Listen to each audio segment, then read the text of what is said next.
Recording. All right, well, welcome everyone to today's class. We're mostly going to talk on how to be competitive in PvP. Um, so yeah, couple rules.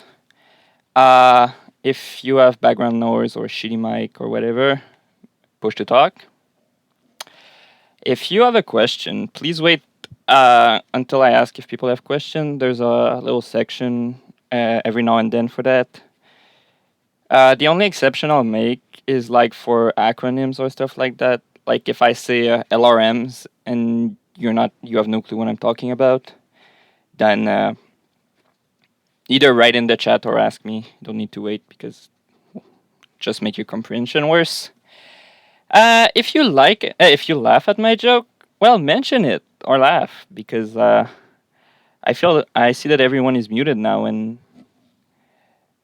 yeah, I'm gonna make some great jokes. Finally, I'm gonna have a lot of participation, like questions, and like I will ask the public question, and I'd like people to answer those, so we can get a thing going. Otherwise, it's gonna be real boring. So, before we go too far into the presentation, I'm launching a Discord for competitive PvP. That's the link. I'll also post it in the channel. Oops. Oh man, we skipped the joke. Fuck. Whatever. Anyway, I'm going to post the link, and I just wanted to talk about that before. I'm gonna talk about that at the end, but I know some people are not planning to stay for the expert section, so yeah. I'm going to post the link right now, or Zabik can post that. I'm sure Zabik can do that. My mic is cutting out? Okay, thank you. I'm gonna adjust that real quick. Voice and video. Okay. Is that better? Is it better when I talk like this? Alright. So let me know if it does it again. I can hear you well. Alright, well, thank you. It's better. Thank you. So yeah. Just to note, there's some special chat. Yeah, I'm reading that chat. So I was asking if Zabik could send the invite to the Discord in the chat. Anyway, we have a lot of time to do that. So basically, yeah, I'm gonna talk about the Discord later at the end of the presentation, but I know some people are not going to last that long. So yeah. All right. So in the basic section, we're going to talk about race selection because some people just YOLO a race and stick with it. Okay, I get what you mean, Volt. Okay, it's cutting again. Shit.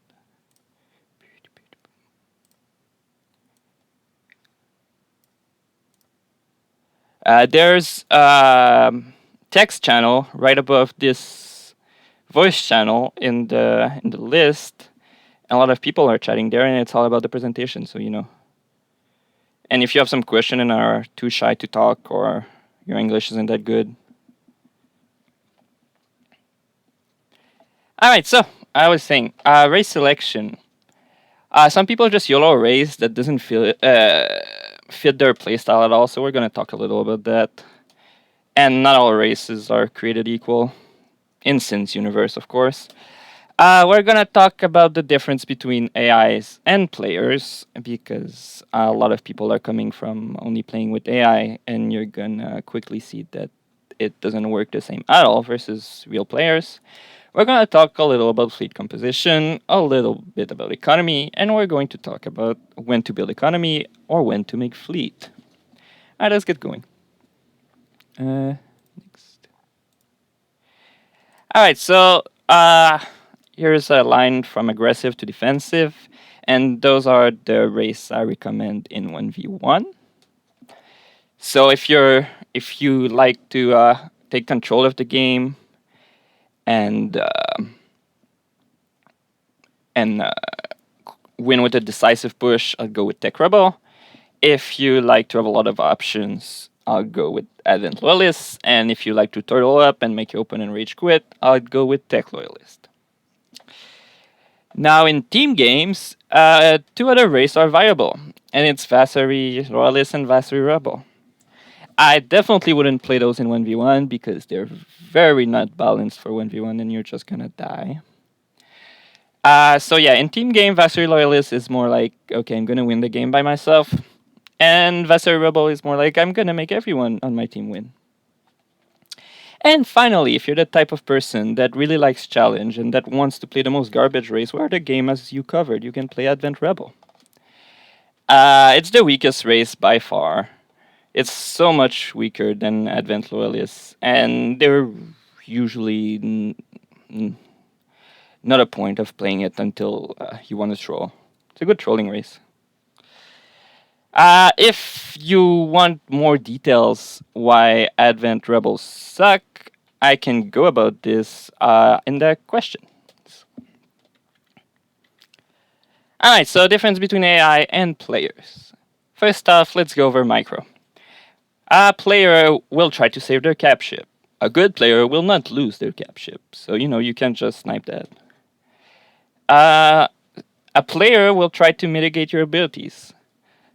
So yeah, a player might split his ship against some abilities. A player might evade some abilities. For example, Missile Barrage is an insta-win against AI, but it's not that great against players. At least good players. A player will target things that make sense. Yeah, if you have a starbase on one side and like your fleet on the other side, the player will target your fleet. And finally, a player can micro corvettes. And yeah, so the corvette really suck in the AI hands, but from a good player with corvettes can make a lot of magic happen. Finally, on fleet composition, players will usually go for one type of ship and build a fuck ton of that. And so yeah, while the AI will build like 5 LRMs, 5 light frigates, 5 scouts, 5 corvettes, 5 carriers, 5 heavy cruisers. So yeah, so that's good and bad. It means that their fleet's going to be stronger, but it also means that it's going to be easier to counter. Second point, a player might try to counter your fleet type if you have been scouted. Yeah, the AI really doesn't give a shit about what your fleet currently is, but a player will definitely try to counter that. And a good player might try to synergize their cap ship with their fleet. They won't go with a random cap ship like the AI. Finally, on abilities and trick, abilities are much more dangerous in the hands of a player. Some abilities, the AI just ignore them or don't use them like efficiency at all.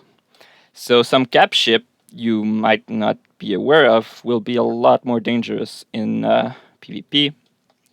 Finally, a player can use trick that the AI doesn't know about, like tons of examples. But mainly, like a player will be cunning, and an AI will just randomly send fleets at you. And finally, your own abilities are generally weaker versus players than AI. So, no matter what the ability is, it will be less OP versus a player. Like, for example, my example of Missile Barrage earlier, a good player will get a cap ship to block it. An even better player will micro against it. And so, while it's an insta win versus an AI, versus a good player is just a minor advantage. All right. Why did we go back? I don't know. All right. So the basic of fleet composition. In the very best case scenario, you should be able to counter your opponent and his future fleet. So usually that doesn't really happen, but if you're lucky and get your opponent stuck on one military lab, you can sometimes make that happen. Now, in the case where that can't happen, either because you didn't scout, or because that's impossible, or because your opponent is already taking up to something that's not easily countered, you build a solid fleet that is hard to counter. Light frigates are the base fleet composition for Advent and Tech, so that's where you should start building your fleet. There's some exemption to be made for corvettes, but that's about it. Starting building fleets straight up into LRMs is a really bad idea. Or carriers. And for Vassery, the base fleet composition is star bases. Because your light frigates, or any ship really, are much weaker than the other two races per supply or per money invested. So if you want any chance of not falling behind, you want star bases. So I made a little diagram of what counters what in the early game. So light frigates counters corvettes a little bit. Corvettes really counters long-range frigates, and long-range frigates really counter light frigates. Then there's flak that's kind of counters corvettes and kind of counters LRMs, but building flak is usually the recipe to lose, so avoid that. Plus, it dies to light frigates really hard. So, and since light frigates is the base thing that everyone will have, it's usually pretty bad. Now, in the carrier phase, which usually follows the early game, especially for some races, so yeah, fighters counters bombers, flak counters fighters, and bombers kind of kill flak. That usually, like, it's kind of the case, but if you have like 500 supplies of flak versus 500 supplies of carriers, then maybe the flak will win, but nobody's going to build 100 flak. So yeah, bombers kind of counter flak in that essence. And cap ship, they can easily beat fighters and or bombers. Each race has one cap ship that is good against squadrons. For tech, it's the Cole. For advance, it's the Alcyon. And for Vassery, well, there's the Cordial. Kind of sucks in that regard, but it's better than nothing. And to counter the cap ship that counters your squadron, you use a disabling cap ship. So a Dunov, a Radiance, a Revelation, or a Cordial again. So yeah. Okay, so in economy, I'm going to show how to colonize 2 worlds with 1 colony frigate. Because when I coach or look at replays of weak players, they're usually gonna use like a lot of fleet to colonize things that really don't need it. So let's see. Can everyone see my game? Yes, I can see. Yep. Okay, so at least one person. Alright, so I'm loading a safe. I basically just I just counted to see if there was 2 words, and there was 2 words, so let's go with that. So for example, in that map, it's a 1v1, so you might want to send your Progen forward, and then send your colony ship behind. Or whatever, really. Okay, I'm gonna go to speed 2 for the moment. Even speed 4. And yes, so you can colonize those 2 words with only 1 colony frigate. By words, I mean either dwarfs or asteroid. Or I guess dead words too, but you don't want to colonize that.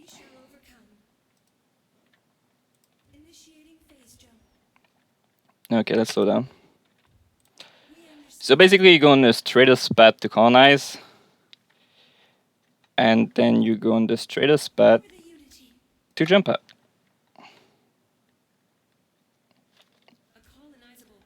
Actually, my move command was pretty bad. I'm just gonna micro it manually. So you send your colony. By the way, this doesn't work with if militia is enabled, but most PvP games don't. So, and you build 1 turret. If you're curious why I didn't need to click anything to build a turret, there will be a section on hotkeys later on in the advanced section. So when you build whatever, your asteroids. So usually why you want to move command a little farther is because your ship slows down when it gets there. So if I move command just on the edge of the well, it's not gonna be fine. Alright, we're jumping out.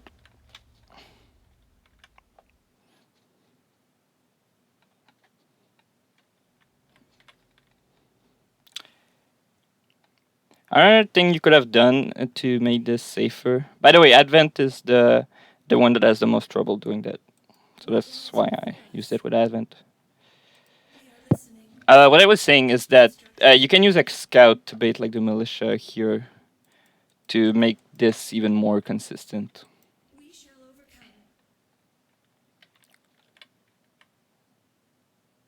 Okay, so the eye frigate will turn that way, so we're going upward.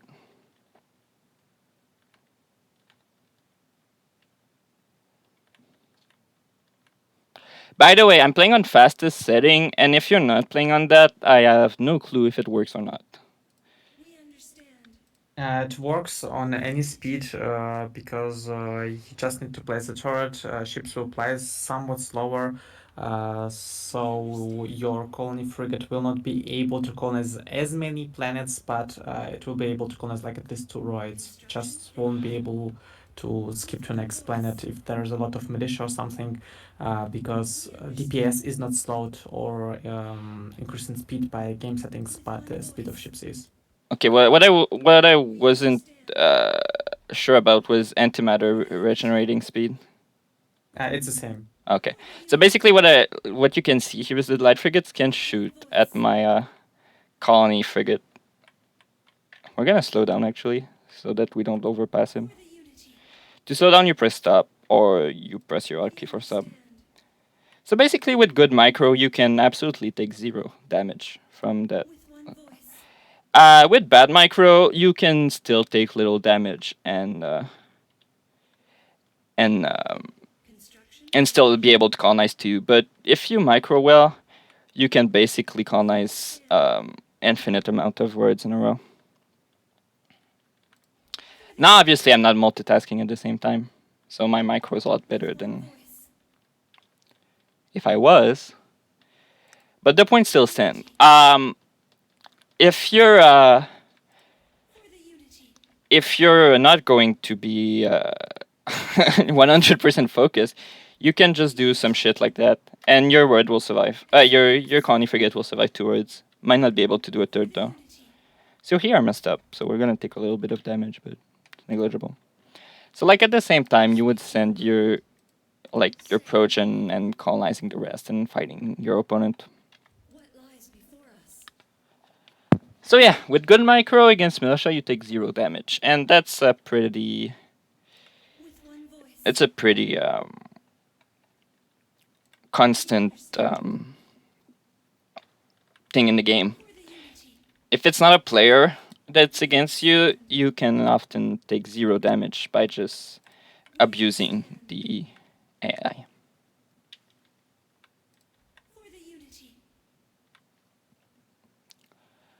So yeah, here I'll colonize that, and I lost a whole 75 damage. And then you colonized, build a turret, and move on with your life. Yeah, so basically, like I said, you can just do random shit with your colonizer, and it won't die usually, and you'll be able to colonize it anyway. But you're gonna take some damage, so you don't need to do the micro like I did. I just wanted to show off. All right, so that's done. Anyone have any questions on that? Yes, actually, just a quick question. Why do you only have to build 1 turret? Okay, so basically because the AI is stupid as fuck. When you build the turret, the bombing frigate will move. I'm gonna speed that up because we have other things to do. And it's gonna still be in range of the turrets. Now I built my turret extremely close, but even if the frigate was there, it will never outrange the turret. Now there's an exception to that, and it's tech, and tech turret have a little less range because the way it works. So sometime you'll get fucked. In that case, just build a second turret.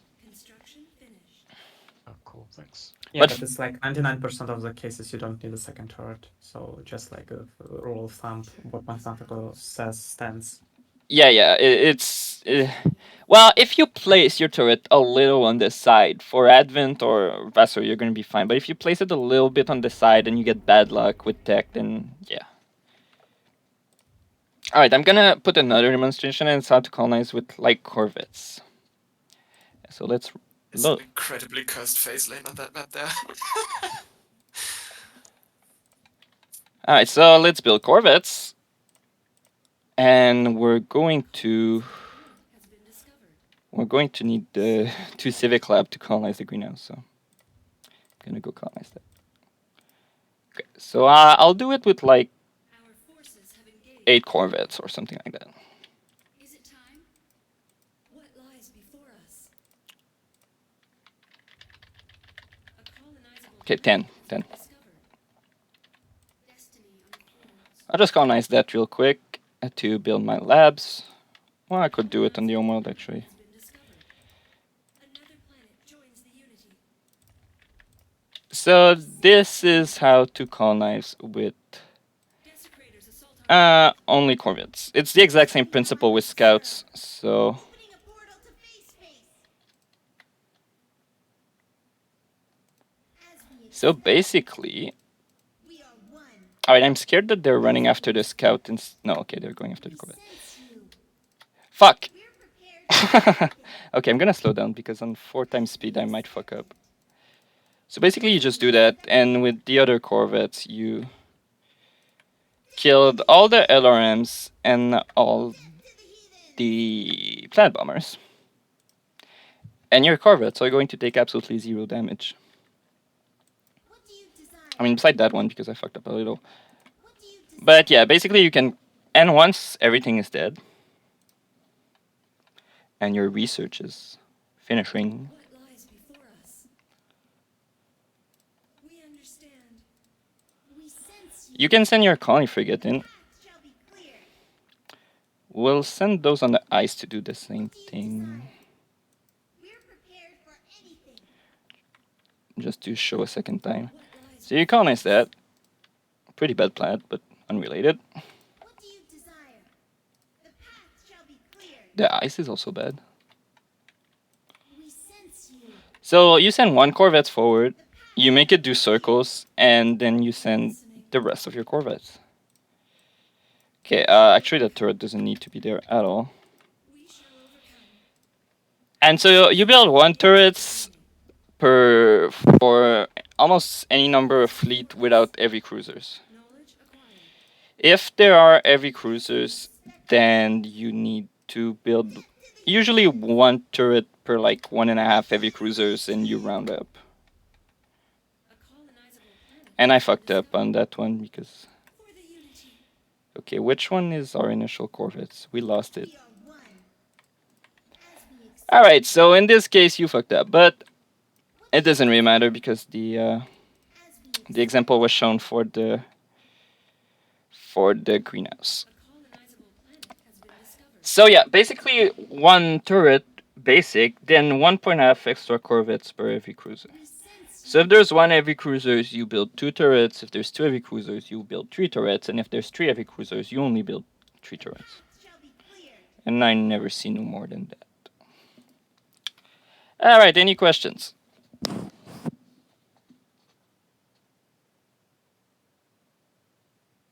Yeah. How many corvettes did you build? I built 10, but you can do it with 2. But Okay, cool. the bigger, the faster you're gonna clear the planet. Thank you. Alright, so if there's no other question, we'll move on.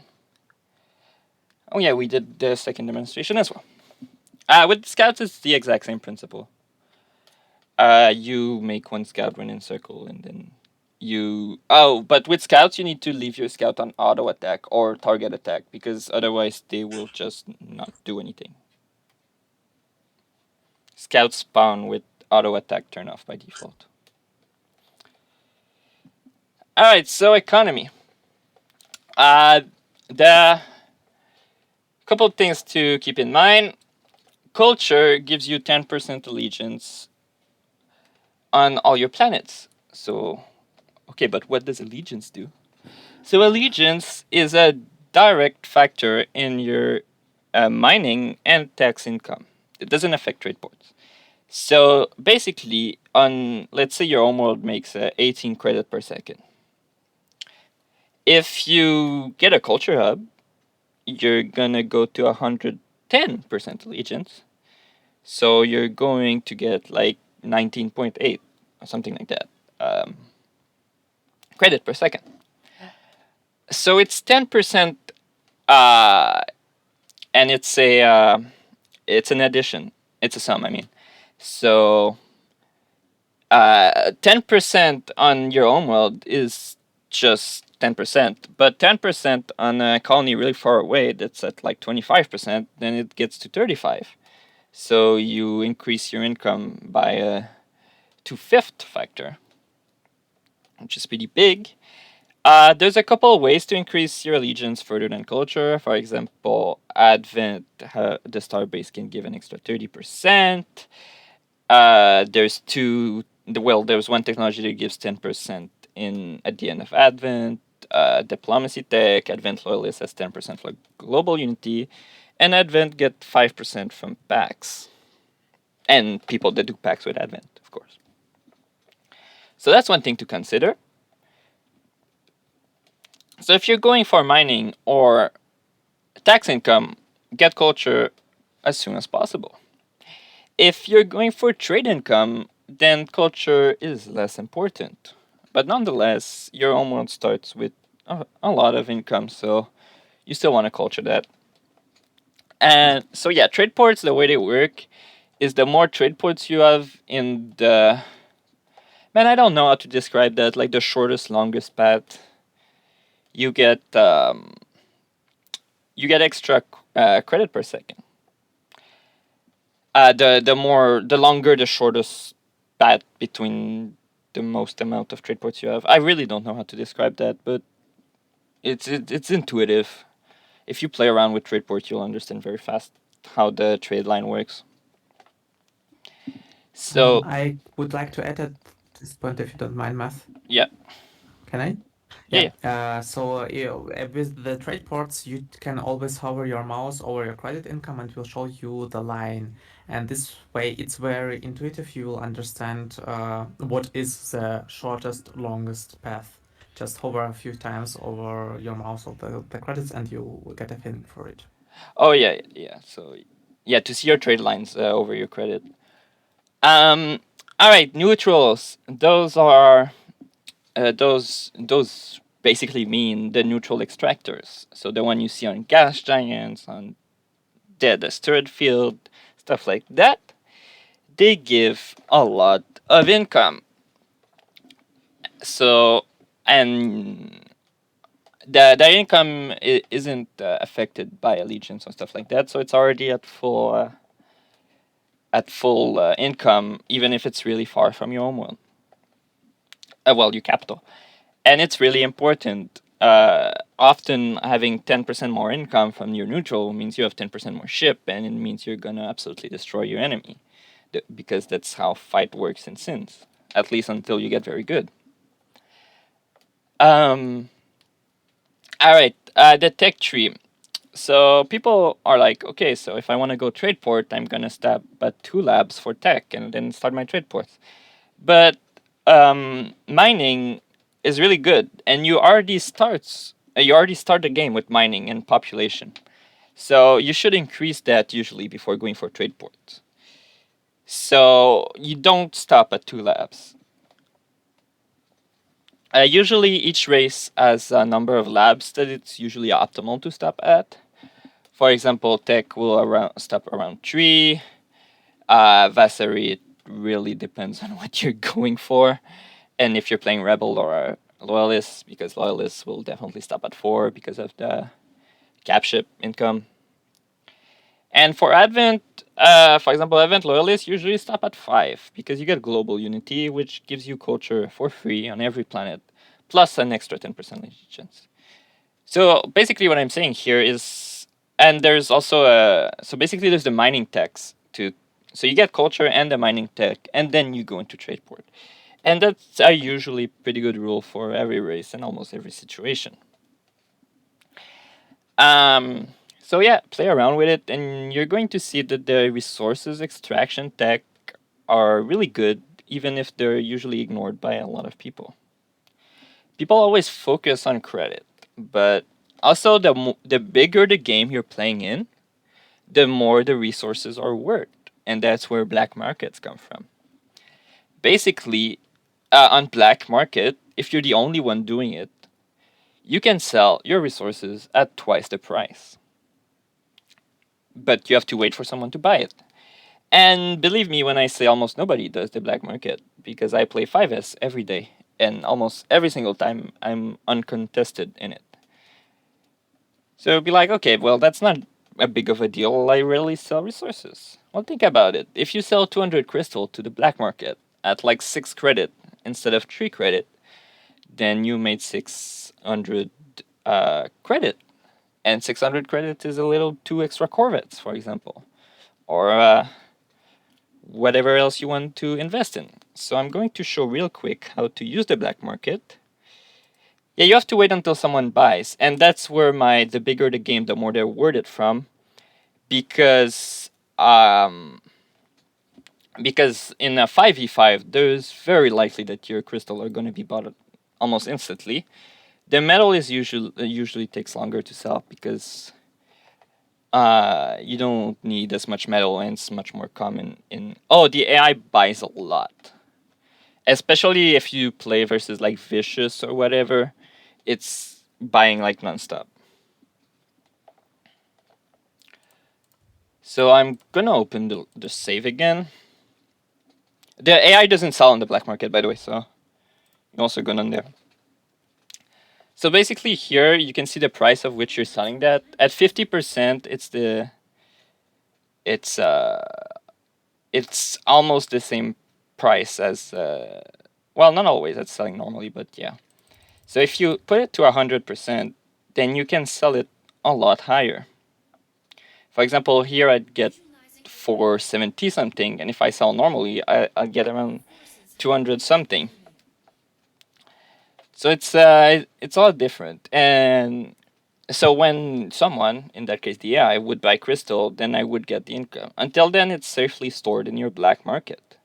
So it's basically saved money. So here you see the AI bought 20, so I would have got like 100 credit.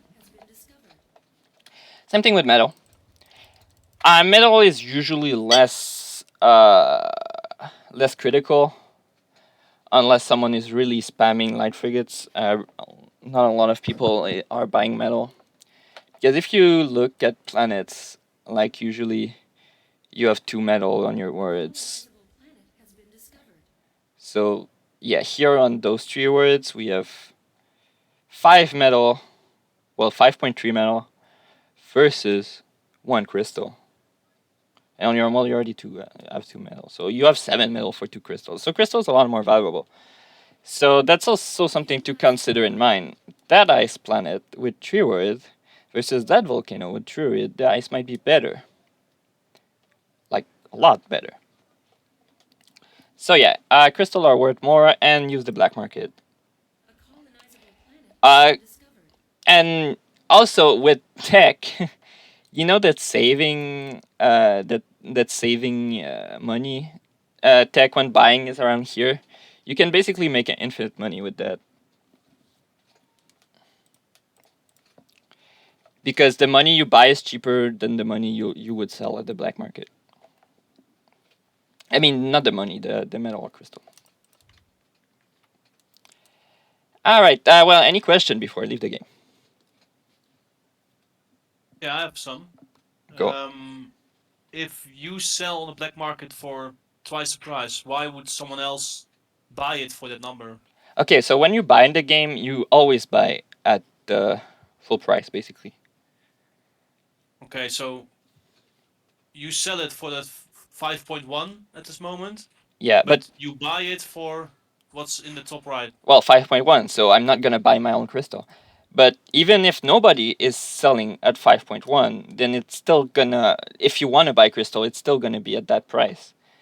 So when when you buy the resources, it's always to the max, and then the black market is profit you can make on other people buying stuff. Yeah, okay. And you said you can place it there. Does that mean you can get it out? So if you put Yeah. 100 crystals in, how do you get out? You left click versus right click. Oh, And in my case, I use hotkeys, so I don't even need to click. So if you're raided by pirates who steal your stuff, you can store your metals and crystals here. I guess, but it's Okay. been a while since I played with pirates, so I have really no idea. Okay, thank you. Maybe explain how it goes with someone who puts a lower price.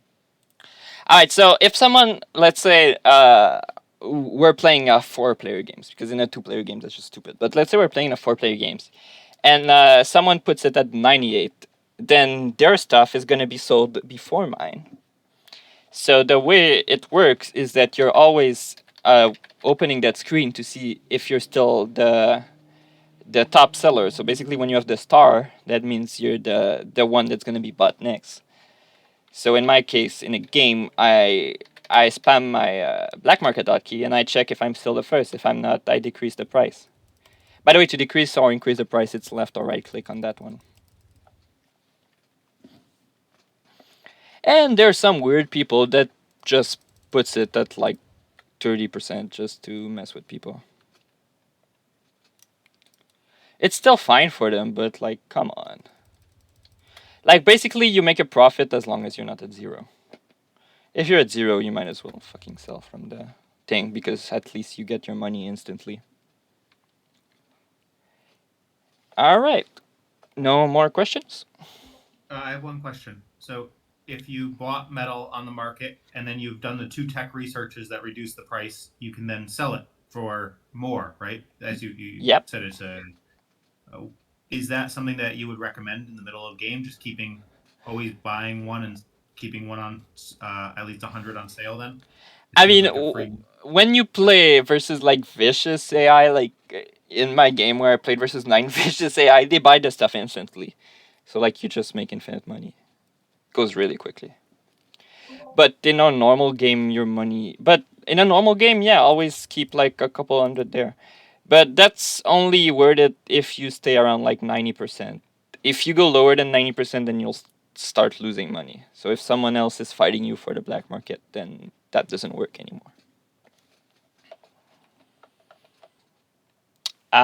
Is that good?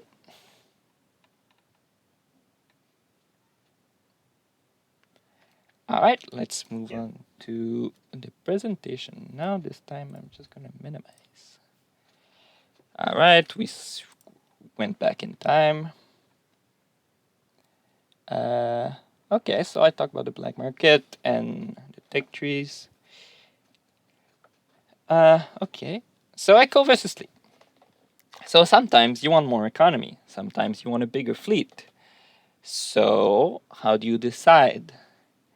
Well, people like usually think, okay, well, I'll get more money, then I'll get more fleet, and that's usually the right way to go about it, because money is an investment. While if your fleet sits at home, it's not an investment. Well, it can be, and that's the main important thing. If you're making fleet and your opponent isn't making fleet, just go crush them. If you're making fleet and your opponent has to make fleet to not die to your fleet, then your fleet is still an investment. So if you're, and that's mostly the case for example, 1v1s or when you only have one opponent. But yeah, if you're making a fleet that is a lot cost effective versus what your opponent is using, and your opponent has to spend more money because they're stubborn or whatever on the inferior fleet, then they're gonna have to spend more money than you to make the same power. So basically, you're spending money to make your opponent lose more money. So in that case, it's a better investment. Also, having 10% more fleet than your opponent, let's say in a mirror matchup, let's say your opponent has 50 kobolds and you have 60. Well, that's not 10%, but 55. You're gonna massacre them. And so that little 5 kobold, in that precise case, is worth a lot more than whatever you would have invested in economy. Like the return on investment will be insane on those 5 extra kobold. So yeah, that's you need to treat fleet as an investment and to consider when it's time to invest in one and when it's time to invest in the other. And to decide when it's time to invest in whatever, you need to scout. So if your opponent is building a fleet right next to you, then it might be time to invest in fleet. Or same thing. If you have your factories right by your opponent's planets and your fleet is more effective for some reason, then it might be the right time to build fleet. If on the other end your opponent is like 50 jumps away, then don't build fleet yet. You don't need to, and you're better off in economy. Especially then in Sins, you pump out ships extremely fast. The production is insane in Sins. You can spend your money pretty quickly. Just build like 3 extra factories and then pumping pumping ships out of 5 factories will go really quickly. So you don't really need to build your fleet in advance. You just need to build it when it matters. And yeah, so if your opponent is far, go for economy. If your opponent is close, go for fleet. Now I know that's some very basic answer to the question, but we're in the very basic section. So, any question on the basic section?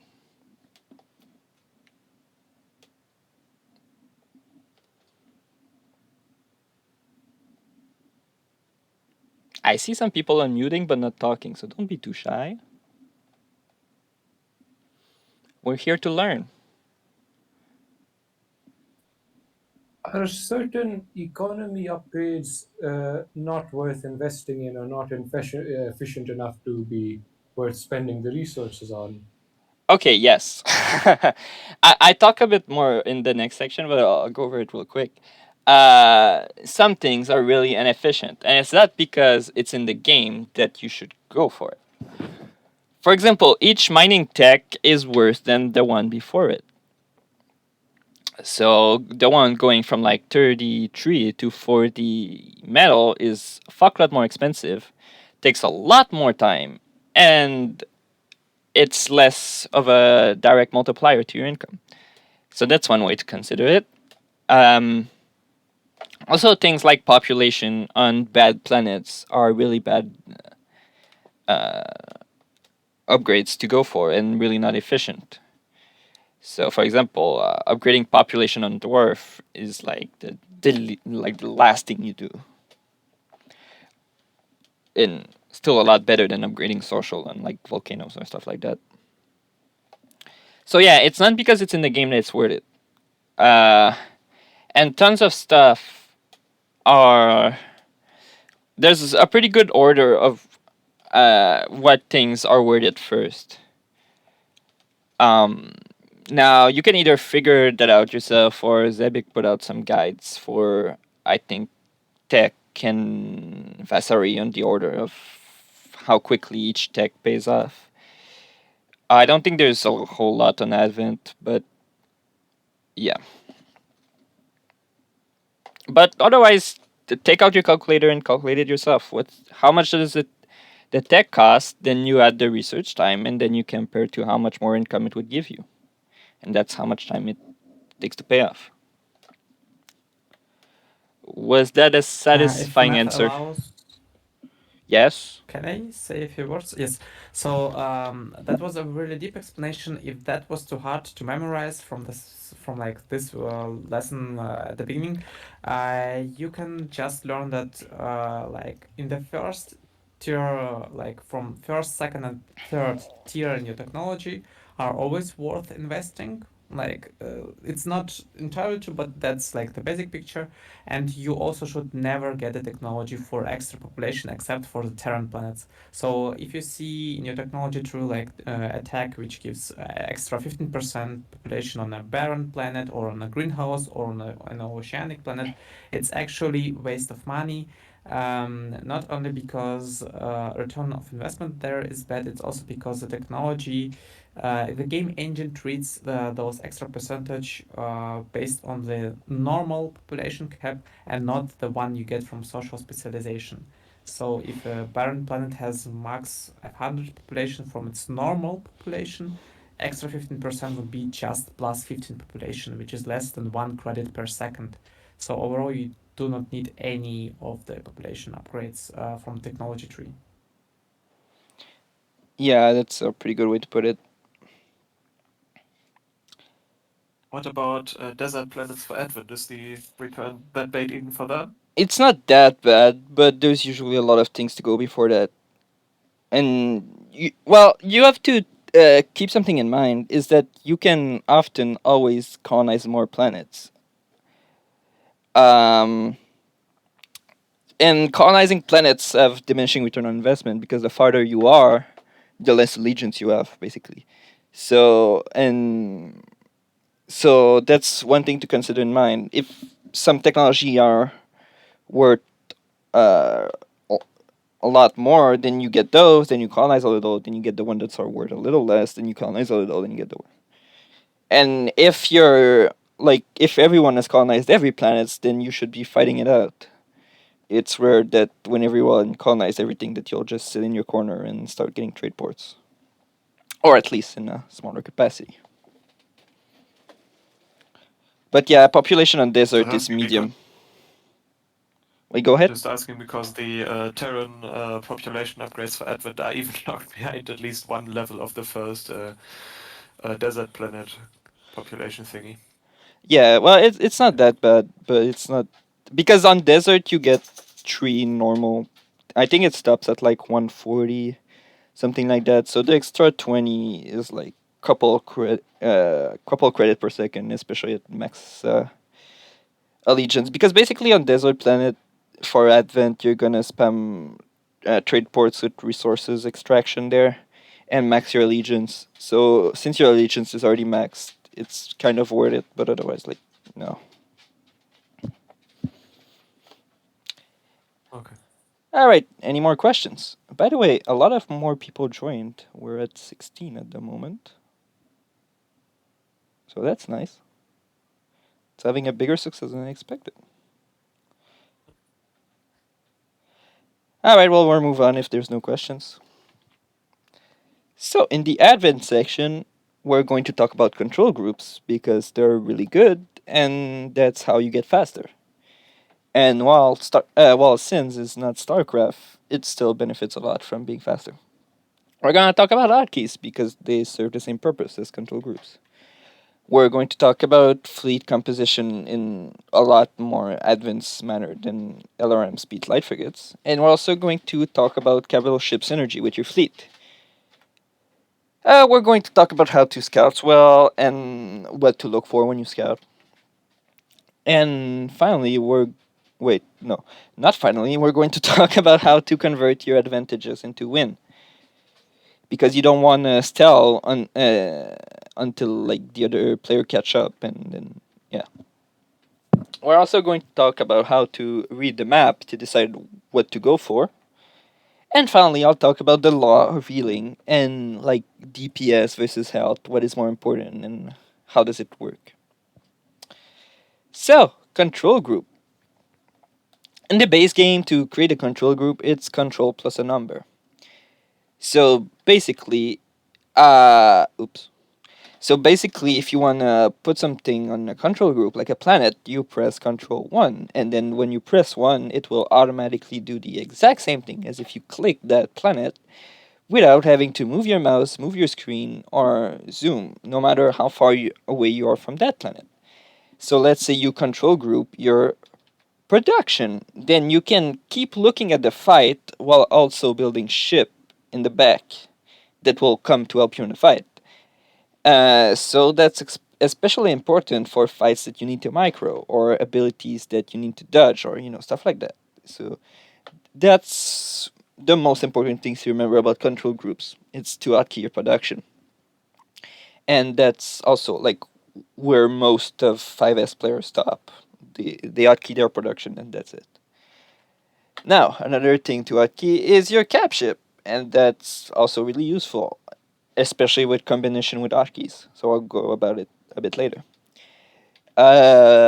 Ability cruiser. So that's mainly the case for example, subverters or wait, what's the name of that? The healing cruiser from Vassery. I forgot the name. Several here. Thank you. Yeah, obviously. Yeah, the overseer. So basically, those two you want hotkeys, so you can spam healing or spam disable ship on because they stack, so you can use multiple at once. There's other cruisers that you can hotkey, of course, but those are the ones that are greatly enhanced by control groups. What you also want to set up on your control groups are your harassment fleet, for example. If you send 20 vets on a mission, well, you want those 20 vets to be hotkeys, so when the opponent shows up with his 20 vets, you just click on another planet, then your core vets follow there with the hotkey, and then you save a lot of time, and that small reaction time is usually what's gonna make it so that your opponents never catch your core vets. All right, hotkeys. So this is how I do it, and that's how I think most players that do hotkeys do it, and even in other RTS game, that's usually how you do it. So what you do is on the grid of each thing, you assign the same hotkey. So for example, Q will be the same thing as if I clicked the top left square. A will be the same thing as if I click the bottom left square. So for example, if I want to build a capital ship, I'd press S, then I'd press whatever capital ship correspond to what I want to build. So basically you save all the mouse click you want. And it's the same thing for capital ship abilities. Let's say you want to cast Malice. I say Malice because it's the ability that benefits the most from this. You want to cast Malice, then you press W and you click on the ship you want to cast Malice from. So you select your cap ship either by using your control group or clicking on it or whatever, and then press W and you click on the ship. So you saved a whole lot of time of clicking to the menu and then the ship have moved. But if you use hotkeys, then it hasn't moved yet because you're much faster. So I have a little exercise while I catch my breath. If my main production is on control group 1 and I want to build 2 scouts, what is the combination of hotkeys I need to press? So write it in the text channel with spoilers or not if you can't. And yeah, try that little exercise.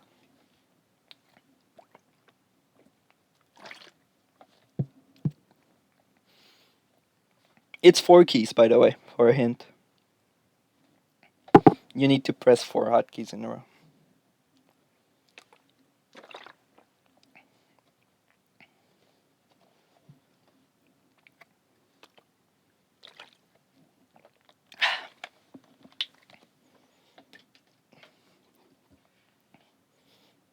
I'm gonna leave a couple more seconds.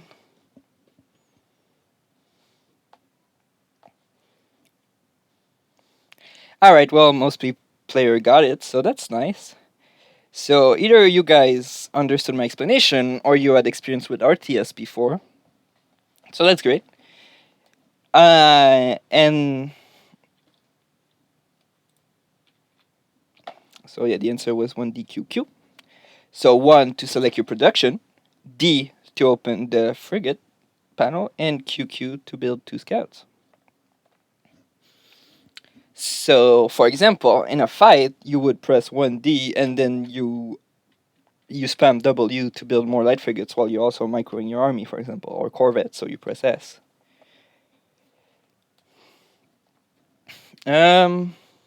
Alright, so beside the grid, there's a couple other hotkeys you can add. In my opinion, the more important ones are to open black market because you're going to be spamming that a lot to see if you're still at the top. Also, you should remove scuttling from Shift S. That one is pretty important because, yeah, sometimes you scuttle shit when you don't want to, or sometimes you can scuttle stuff because it's gonna stop your ship instead of scuttling them. So just move it to another one. For me, it's Shift H because it's right, like to the right of the grid, so there's no way of hitting it accidentally. So yeah, you can add other hotkeys in the game. Like the menu is like 40 page of scrolling, so you can literally do what you want. And for squadrons and stuff like that, You have to do them manually. I think in the option, just using the grid won't work. So basically, what you do is you set the hotkeys to the same thing as it would be in the grid. So it would be for your brain. It's gonna be easier. You can also add a modifier um, for left click and right clicks. I recommend no modifier for left click and one modifier for right click. For example, if you want to cancel some frigate, then you could press Alt W or whatever you want to set up your modifier for it. It also helps to reuse hotkeys. Sorry. So, any question on hotkeys or control groups?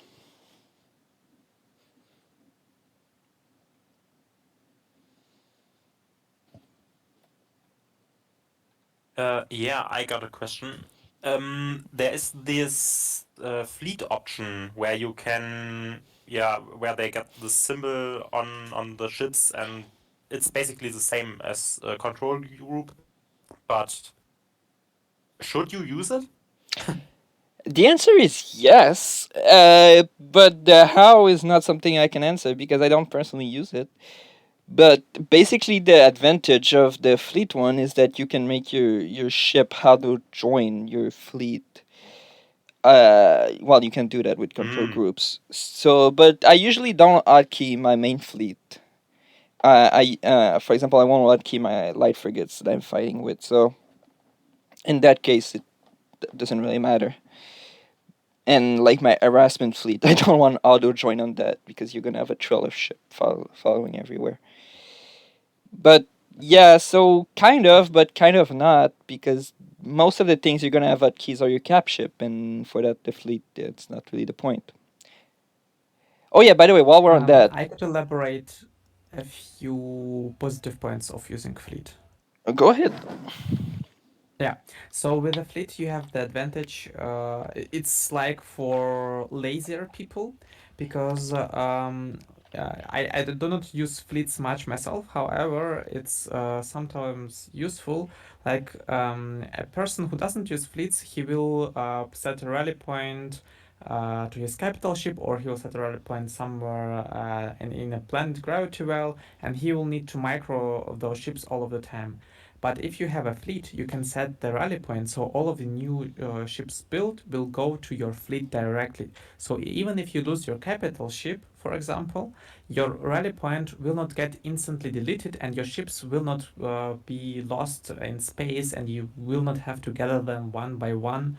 But your ships will continue arriving to your fleet, and therefore you save a bit of a time. Also, another point which is very useful if you have a fleet. Sometimes there are situations where you face your enemy, but it's a stalemate. You do not want to engage him yet because you are waiting like for a Titan or a capital ship, but you also don't want to leave the gravity well.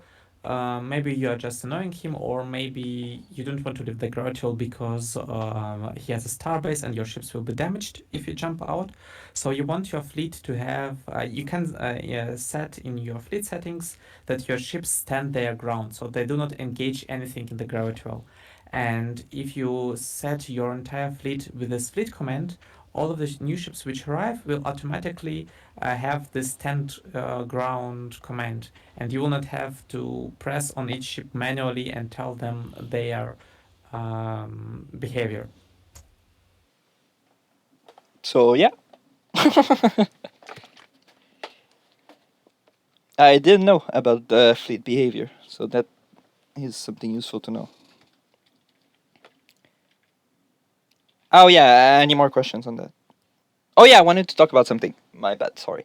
If you have multiple things selected, for example, you put all your cap ship on one hotkeys, you can use tab or like alt tab, not alt tab, like shift tab or whatever you set in the settings to cycle forward and cycle backward. So, for example, you have a Discord and a Progen on one command, on one control group, then you can cast like Fracture, and then you switch the Progen. You can cast Malice and then switch to the Fracture right away. So you don't need like two control groups. You can switch with tab, and it's really useful, especially late game or when you have, or for the support cruisers I was talking about, so you can quickly heal with all your verse here at once. All right, any questions? Yeah, I have one. So what you're saying is, if I have multiple capital ships in a gravity well, I can cycle through them with. Sorry, apparently something happened. I will. You can continue. No, that was the question. Okay, well, I missed the end. So you can cycle through with tab. So they need to be on a control group, or you have them selected manually or whatever.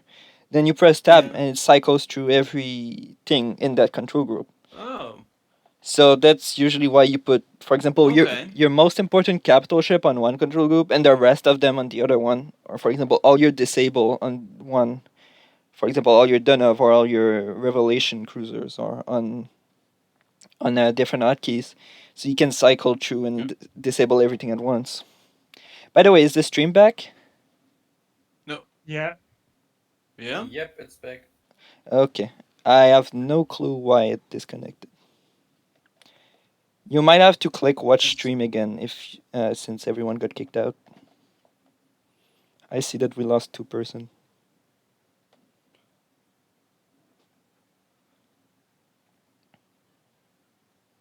Oh my, this is going to take forever.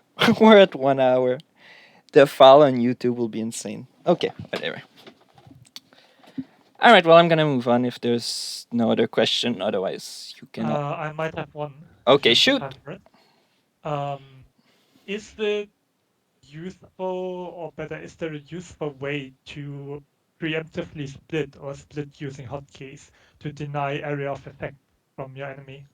Okay, so you can select half your fleet on one control group and the other one on. So, for example, if you want to split in two, but that's the type of thing I recommend doing with the mouse because it's pretty quick to select like one ship in an area and one ship in another one. But you can also put your fleet on multiple control group. Okay. For example, if you have a better setup okay. than me or more hands, then you can more than 2 hands, you can set up more than like 5 control groups. But for me, I have trouble reaching like 6 in a fight, so I'm not gonna have 20 control groups to split my fleet in 10. But yeah, that's No, fine. Thanks. the type of stuff I do with the mouse. But you can certainly do it with control groups. Why isn't the page switching? Okay, I got it. All right, fleet composition and cap synergy. My examples are pretty bad, but you know, all the more complex example wouldn't fit on the page. So yeah. So for example, Corsair countered corvettes really hard. So Corsair plus LRMs is stronger than just LRMs because your Corsair will deal with the corvettes and your LRMs will deal with light frigates, for example. So that's how you can synergize your cap ship with your fleet composition. And that's usually pretty important. So, for example, Malleus is very strong versus corvettes. So Progen plus Illuminators is a lot stronger than just Illims. It actually changes the balance back. Progen plus Illims will beat corvettes, while usually Illims will die really painfully to corvettes. Illims are the long-range frigates of Advent, by the way. Rapture synergize immensely with carriers, so yeah, that's something to keep in mind. And for Vassery, the Skirantra get AoE healing, so that's useful versus Vets, for example. So having Canarax with the Skirantra is a little stronger than having Canarac with a Corchal or whatever. Now, usually, you can also go about it the other way. For example, the Dunov is really good versus Advent. So if you go for Dunov, you can be a little more creative with your fleet because you're gonna have more options. Or the Marza is really good versus Vasari. So if you go with the Marza, you can be all. It doesn't particularly synergize with anything beside Corvettes, but you can go a lot less into fleets if you start with a Marza versus Vasari, or stuff like that. So either counter your opponent with your cap ship, or use it to boost your own fleet, or use it to get an economy advantage. If you're not doing any of those three things, then don't get that particular cap ship. How to scout. Alright, couple of things to keep in mind. What you want to look for is how many labs your opponent has. Because player, at least in Sins, because everyone suck, it's really obvious what people are getting for. Like if you see 4 Civic Lab for a Tech Rebel, you know very well that Savage Shrill is coming. Or if you see 5 Military Lab for a Tech Loyalist, you know you're not gonna push anytime soon. Or if you see like 3 Civic Lab for Advent Loyalists, then you know like PFP is coming. Or if you see 6 Civic Lab for Advent, then it's time to get Novalit. Stuff like that. For Advent Rebel. So yeah, lab count is particularly important. Another thing to keep in mind is income. So your opponent is spending his money, usually.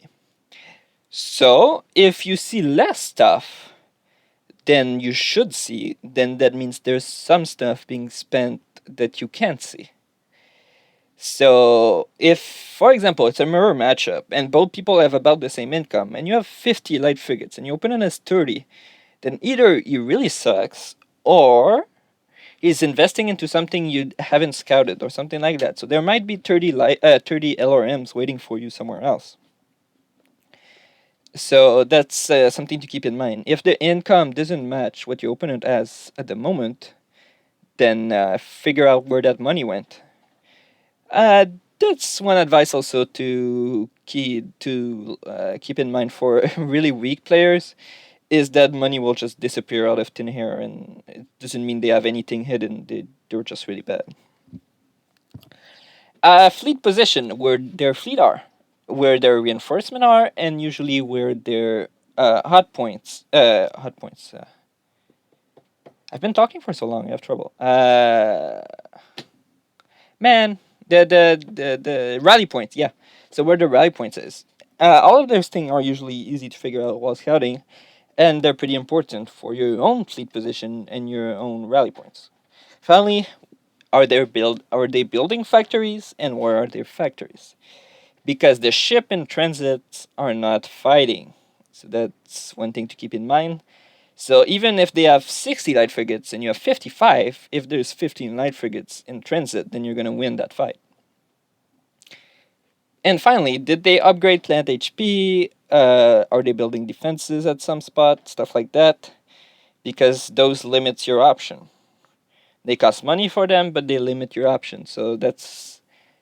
so for example, if you see someone spamming turrets, then either you switch your fleet composition to something like carriers or LRMs, or you go into economy. So the 4 or 5k they spend into turret, you spend that 4 or 5k on getting like global unity. An example like that. So yeah. How to scout, we'll go back into the game. Can you guys see the game? I think so. So we'll load the same file again. So you guys can see, right? Yes. Yes, okay. Yep. Because the preview stream is hidden on Discord, so... So, we're gonna speed it up a little. I'm gonna put the that scout on control group 3 because... Yeah. So I know I'm not doing anything at the same time. So obviously in a real game you're multitasking, but just for the sake of it. You can disable auto explore on your main scout.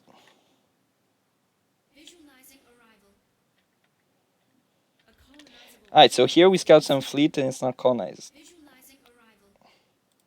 Here we scout the Corsive and it's not colonized.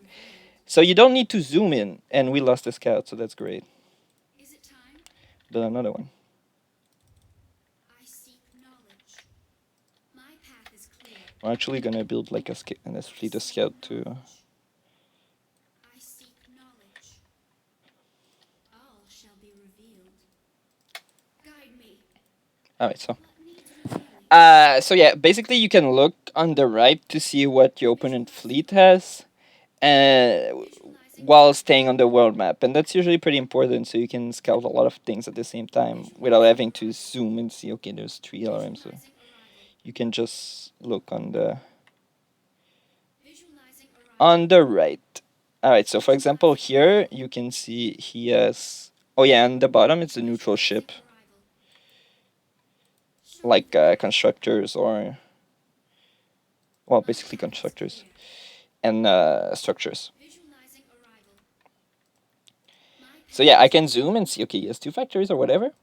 Or you check here. And basically when you check here, you get all the exact same info, but the position. So the only thing you're missing with that is the position. Our forces have engaged the enemy.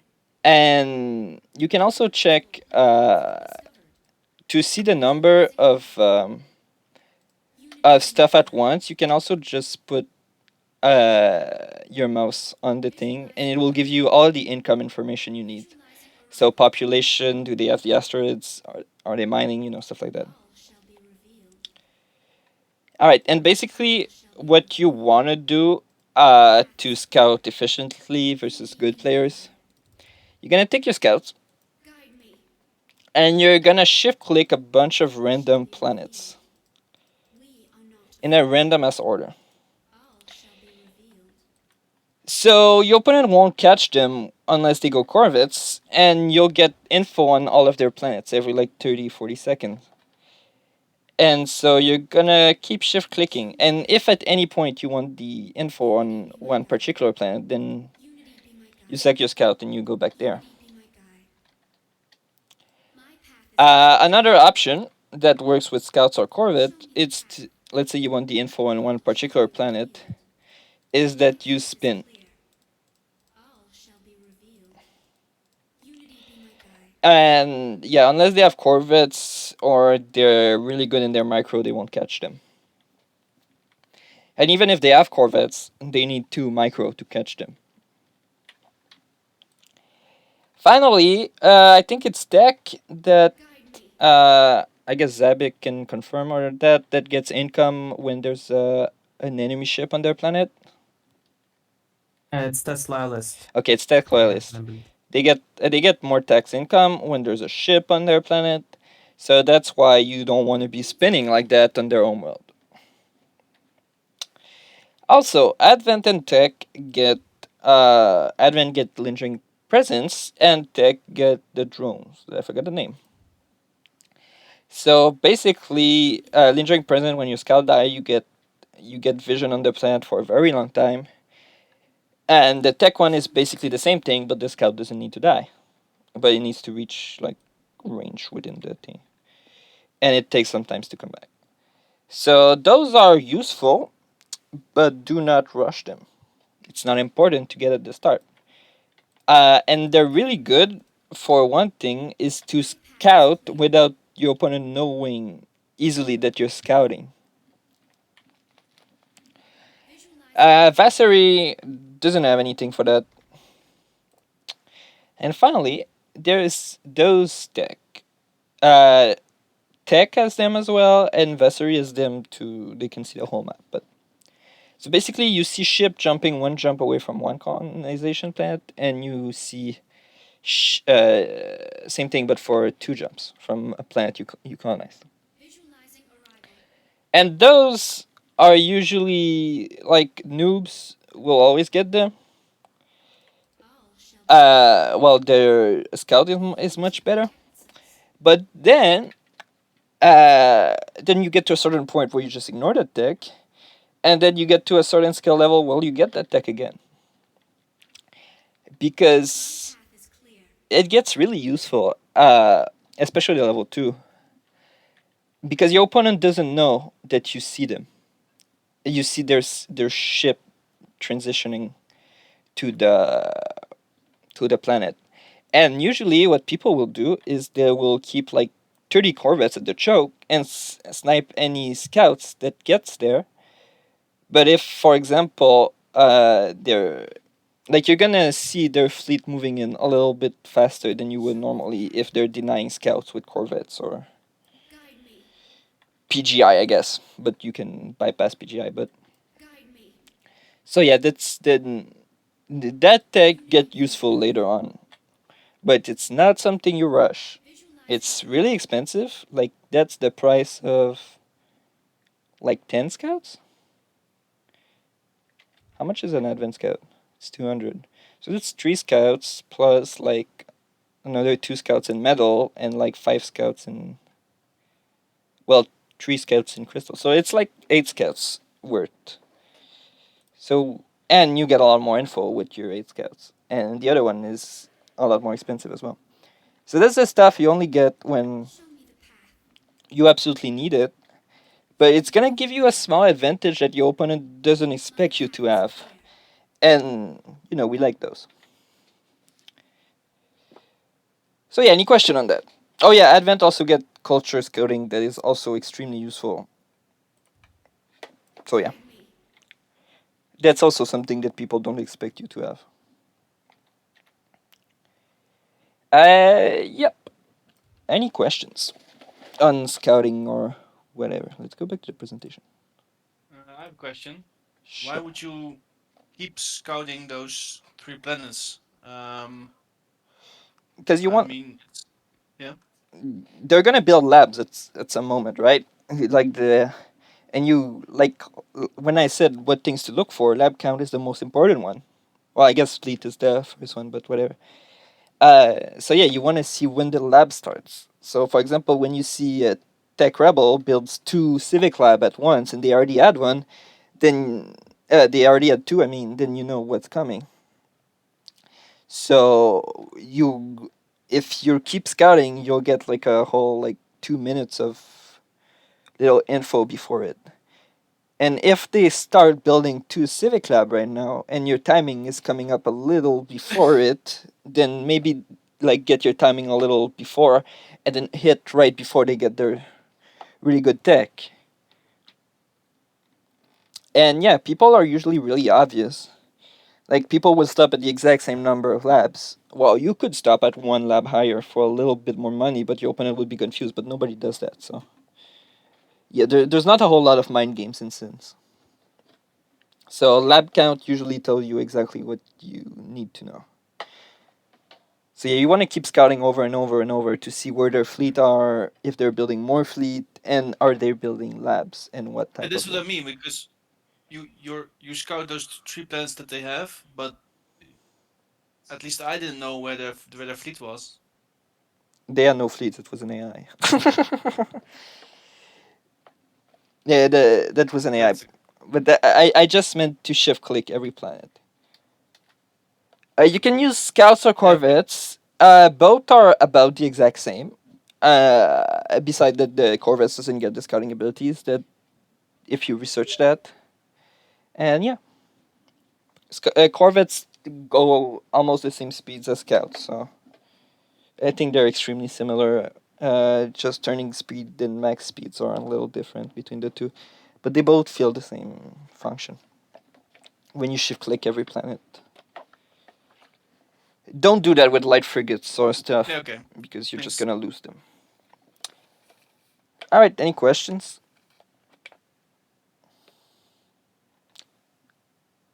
All right, let's move on.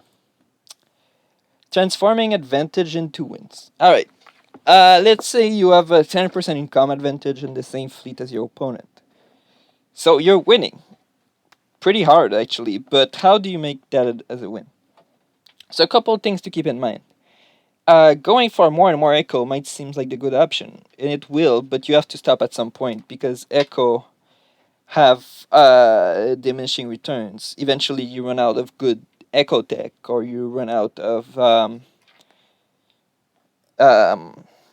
of planet to colonize, or you run out of cheap logistic slots for trade ports. Stuff like that.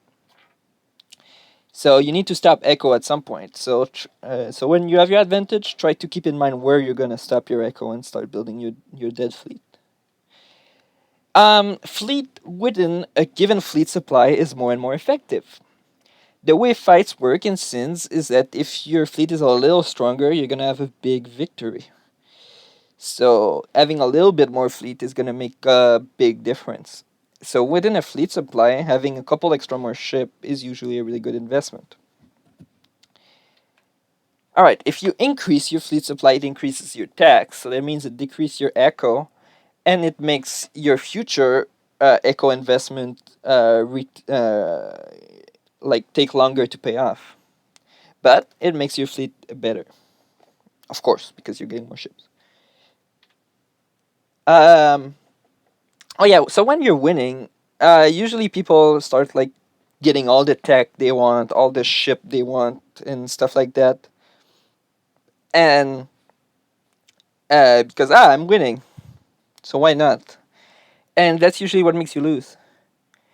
Because when you start wasting your money, even if you're ahead, then suddenly you're not ahead anymore.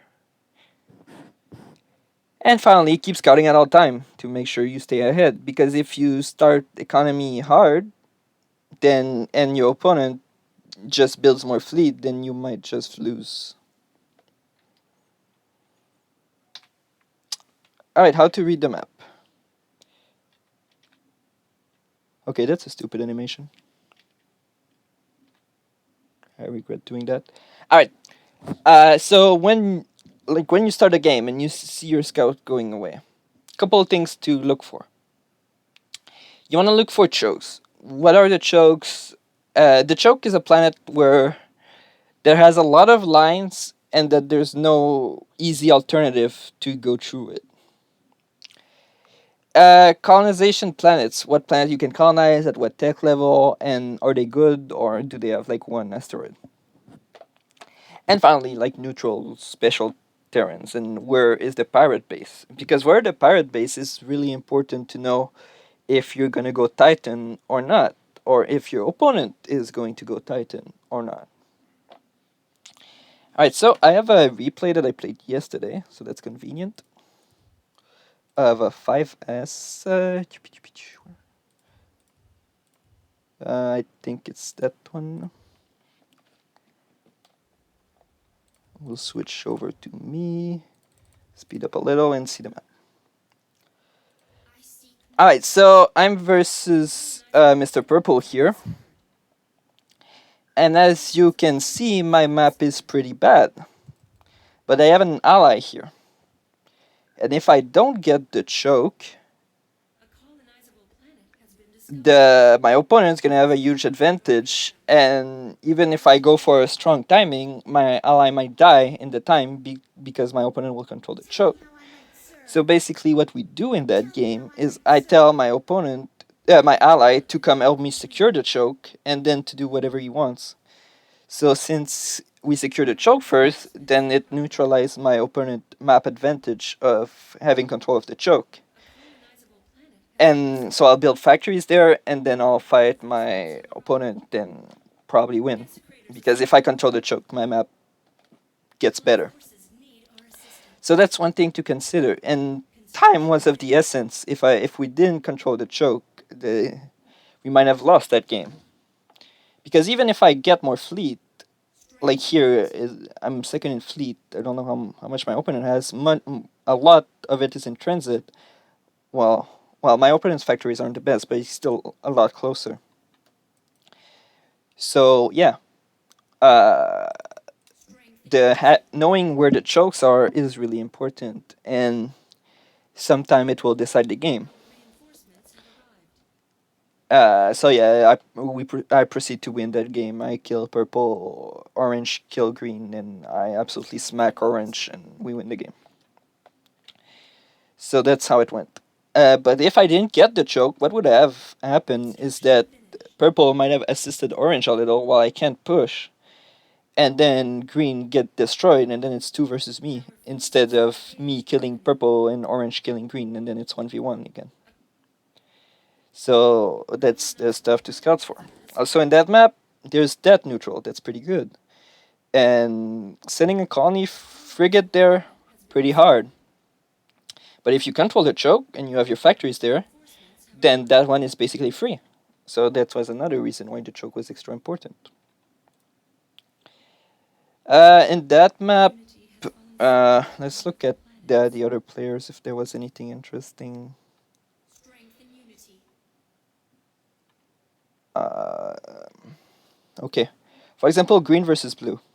Here, green has a nice choke here because if blue wants to attack green, he has to go through that, Strength and unity. and green can get those planets for only one choke. But there's that choke that's also really important because if you get that one, you get the neutrals for free.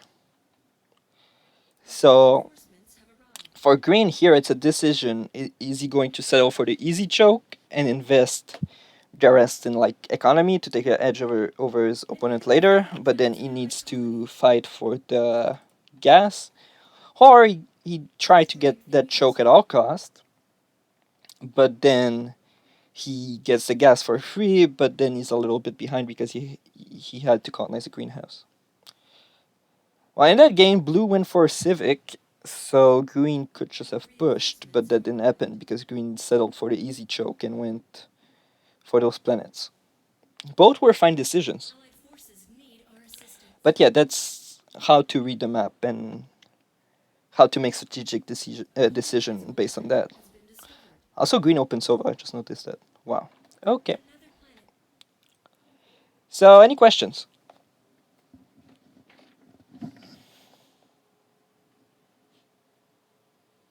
Can you zoom in on green again for me, please? Unity. The blue opponent on his left can go up to the neutral Strength and and unity. attack Our reinforcements. basically through the pirates and down again. So there's not really one Okay, no, choke point. okay, you mean like through here? Yeah. Strength Okay, and so that's, for example, his fleet is stacked here. Okay, then he, Yeah. or at least his factory. Then 1, 2, 3 jumps. That's 300 antimatter you lost on your ships or cap ship. So, well, Arb wants to play. Uh, so yeah, forces have engaged. you're gonna be at a disadvantage, and that's especially true Strength and unity. for Advent. Second thing to consider in mind is that the gas is a special terrain. For example, you can't really fight well on a gas giants with corvettes. And since green went, okay, I'm gonna put myself on do not disturb on Steam because yeah. So yeah, going the long way. Also, if blue goes the long way, then green can just go kill stuff here and then come back. Or not come back. Either way, he gets the speed advantage and start to kill stuff that blue has before blue goes the whole other way around. Yeah. Okay. So while it's not like what I said for the choke is that it doesn't need to have zero other way around it. It just needs that the way around it are more painful than the main way. Need our assistance. Yeah. And yeah, in that game they all raged that we doubled the purple for 5 minutes. Are you gonna talk about how to set up a choke point, or is that a good question for now? Okay, sure. Construction. Okay, well it depends on the race. For Vassery, you wanna pop a starbase there. Stand by. For the other two, it really depends, but usually you want your factories on the choke because they build there, so it increases your defensive and aggressive potential at the cost of your opponent knows what type of fleet you're building. Allied reinforcements. Repair platform are extremely important at choke. Either you're being defensive or attacking. Those repair platform are guaranteed that your cap ship is not going to die, and that's especially important for Advent, for example, because yeah. Or if you open something like a course, a Donov or something like that, those are especially important. But yeah, having control of the choke means that your fleet is faster, that you can defend it easily. Because there's a big defender advantage in Sins. whether it's the turret, the Reaper platform, the Anger defense, almost every defense structure are really cost effective compared to fleet. So controlling the choke is really important. Any tips for defensive structures or how to set them up? All right, so always one Reaper at least, and then turrets generally. If you're going for like LRMs, a couple Anger turret, Anger platform will help against Corvettes, for example. For Advent, the turrets are great. For example, here I started with two. Oh, I started with two turrets just because to win that fight, and then I'll build my 3 factories, and then I'll go for the Reaper platform to make sure my Progen doesn't die. Okay. Also, may I, Math? Yes. Yeah, one thing I often see new players do is they build a lot of turrets, but they build them like to cover the most part of the gravity well. So they like there is a turret to cover each single particle of the gravity well. That is actually a mistake. You want all of your turrets in a single spot. So like if you have 15 turrets in one spot, it's much better than you have 15 turrets all across the gravity well. Oh yeah. Also, one thing to keep in mind: Advent typically want their factories on the edge of the well, while Tech want their factory more inner in the well. And that's just a question of how quickly your capship dies. Because let's say I'm attacking and my factories are here with my Reaper platform here, and I need to returret my Progen, it needs to walk all the way from here to like the Reaper. Well, if it's already there, and that's the only difference. And it's the same thing for Tech. So if your factories are too close to the well and Advent is pushing in, then they can target your factories, and when their capship gets low, they can run easily. While if your factories are closer to the inner well, the Advent needs to put their capship more at risk to attack the factories. So that's mostly for Tech Loyalist and Advent. For Tech Rebel, you probably want your factories on the edge because you're going to be attacking anyway. All right, let's go back to the PowerPoint.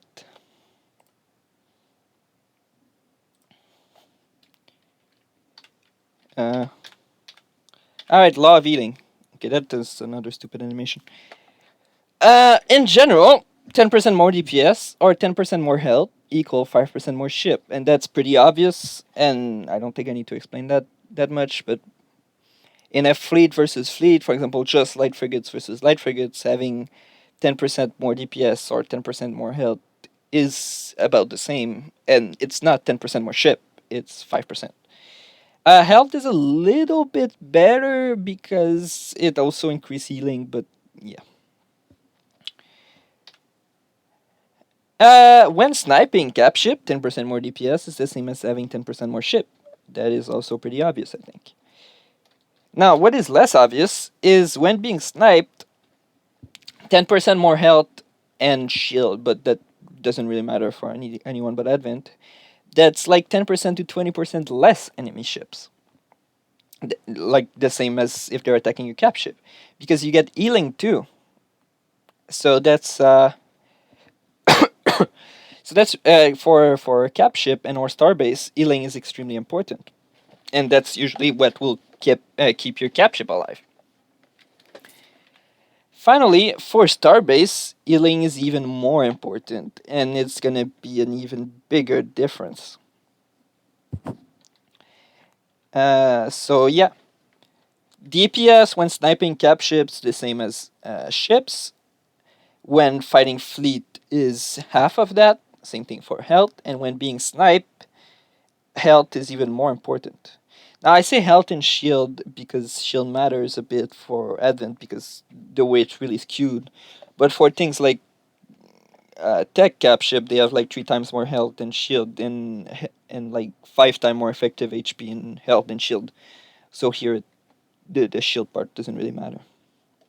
But for Advent, when their cap ship have more shield than health, then yeah. Questions?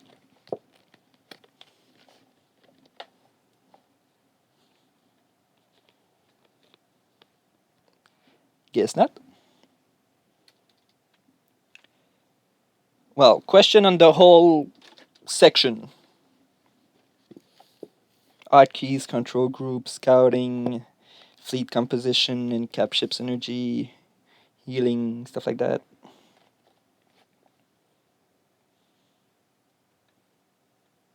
Someone is typing.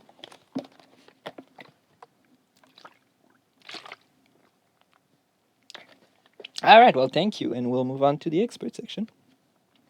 So I'm going to talk about timings, because it's probably the most important things in almost every RTS game, but somehow people have no clue how it works in Sims.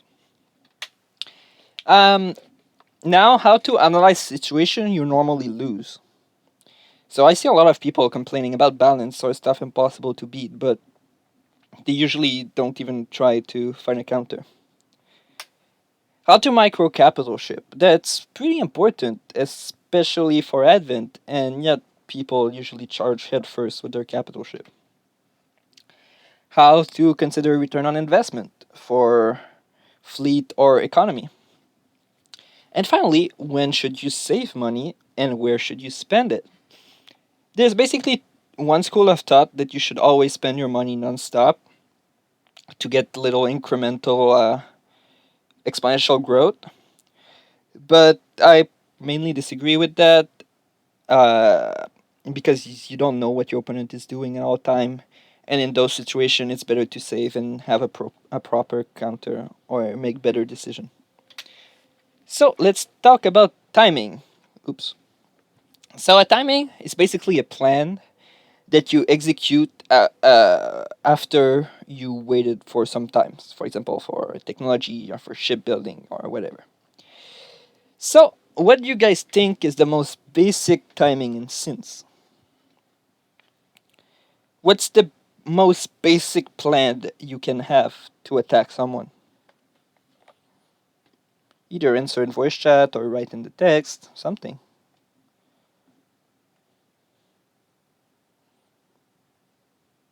I guess just jumping directly to the home planet as fast as you can, basically an all-in from the start. Okay, no. What's the only thing necessary you need to attack an enemy? What's the first thing you need if you want to attack?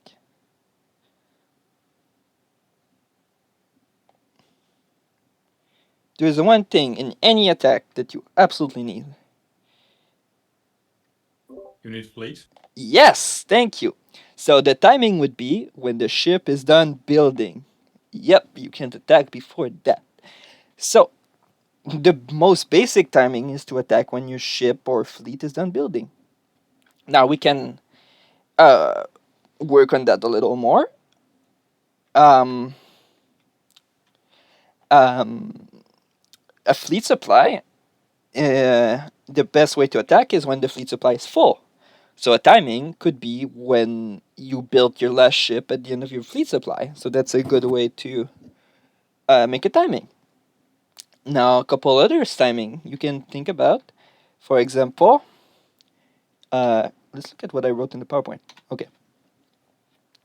So when your fleet is done, or your fleet is done building at the end of the fleet supply, that's a basic timing. Now, what else can we sync up at the same time?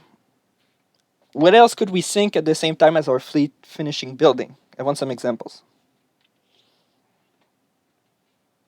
Upgrades. Yep. Your upgrade finishes around the same time as your fleet is all building and you attack with that. So there's health, damage upgrades, or special stuff like Plan for Planet or Savage Shield or stuff like that.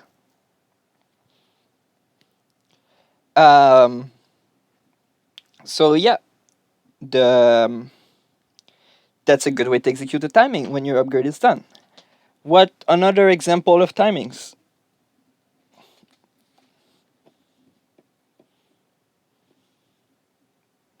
Since as a particularity compared to other RTS, there are some ships that level up. Can we make a timing with that?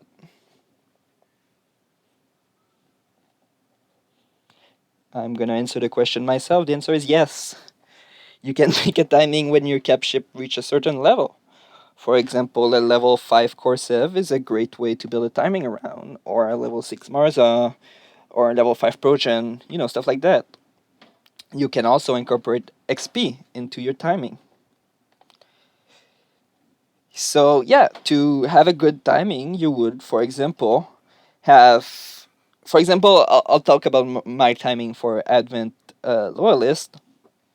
I'll get like 2 fleet supply of light frigates. I'll have laser 1 or laser 2 finishing. I'll have PFP, all ending up at the same time, and I'll push at that exact time. And then suddenly my fleet went like 40% stronger in the span of like 30 seconds, and if the opponent didn't see it coming, he's completely dead. PFP is Plan for Planet. It basically gives 25% extra damage to Advent Loyalist. It's a pretty important tech. It's like Militia or Savage Drill for the tech ones. So yeah, that's how you execute a good timing. Now there's a couple other things to consider, like fleet composition.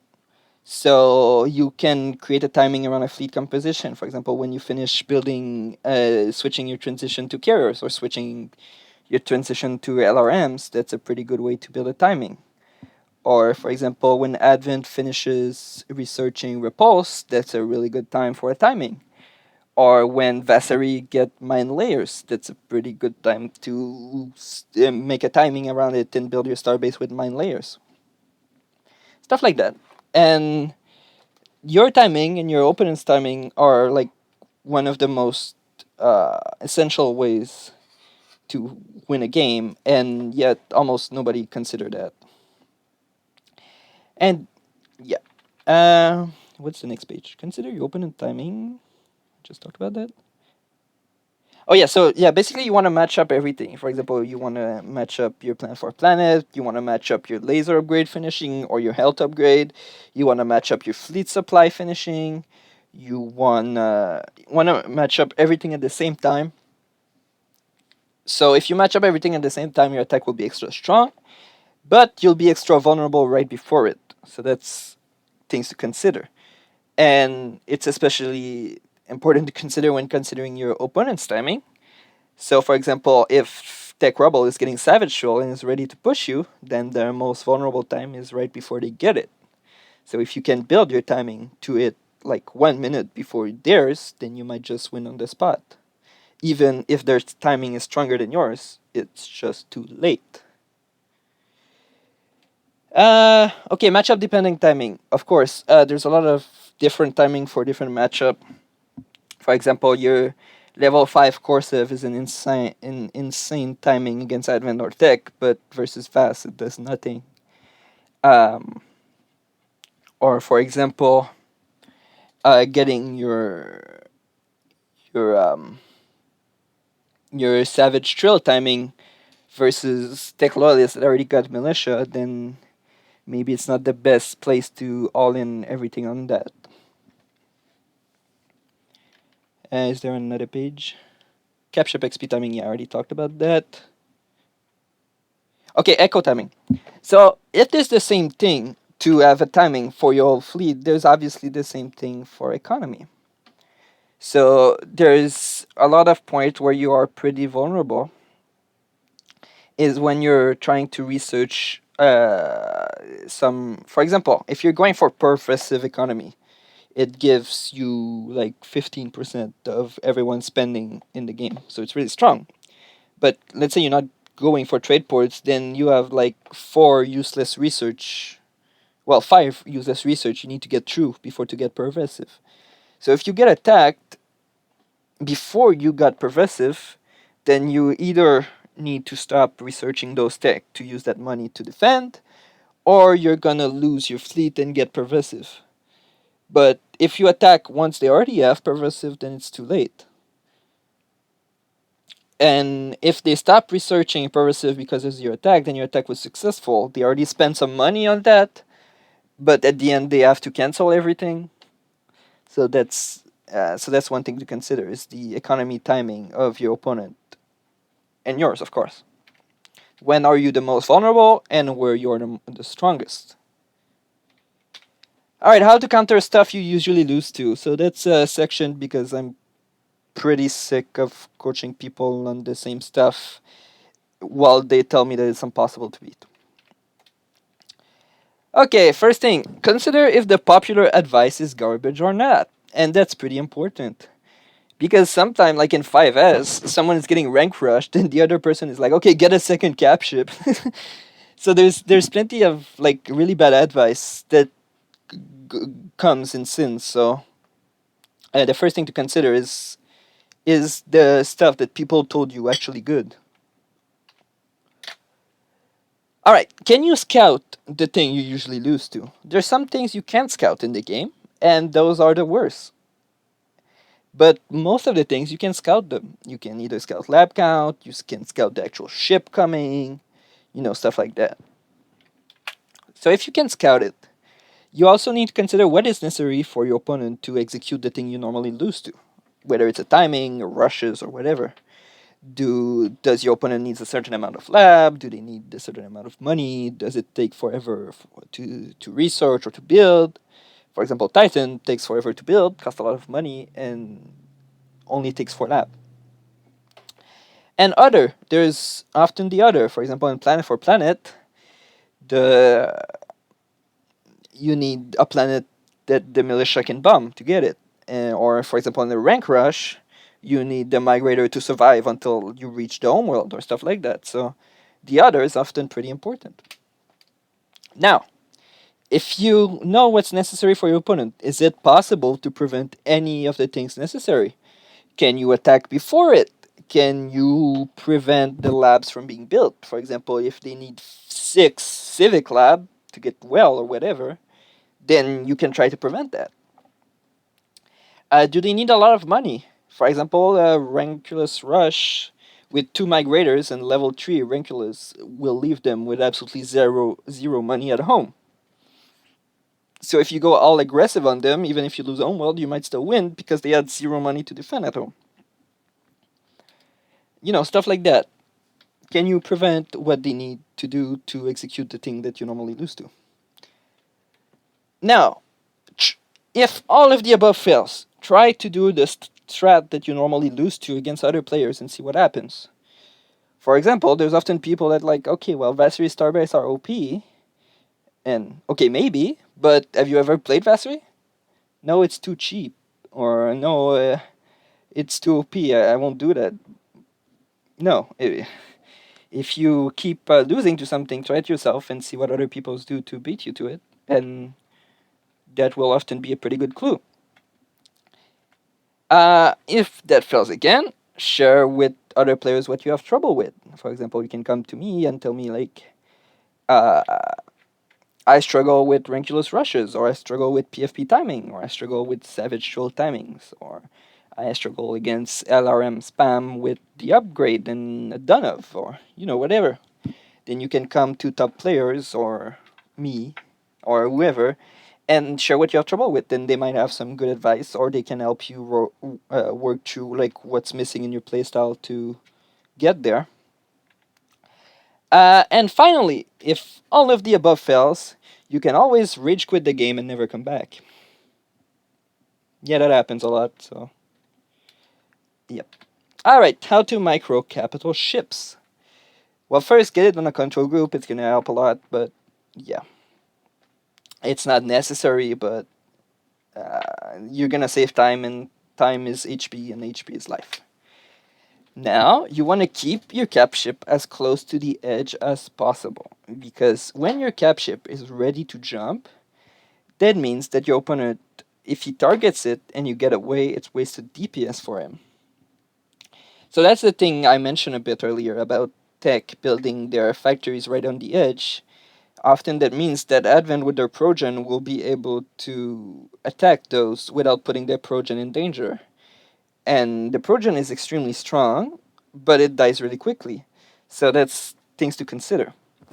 Another things to consider is you want it facing in the way you're running out. So you don't want your cap ship to be facing the enemy in the middle of their fleet that can just be targeted instantly, and then it needs to turn around, and it needs to walk the whole way, and then it needs to jump. Well, if it's already facing the way to jump out, then you're gonna save a lot of time in that case. So it's gonna be either more painful for your enemy to snipe your cap ship, or you're gonna get out alive.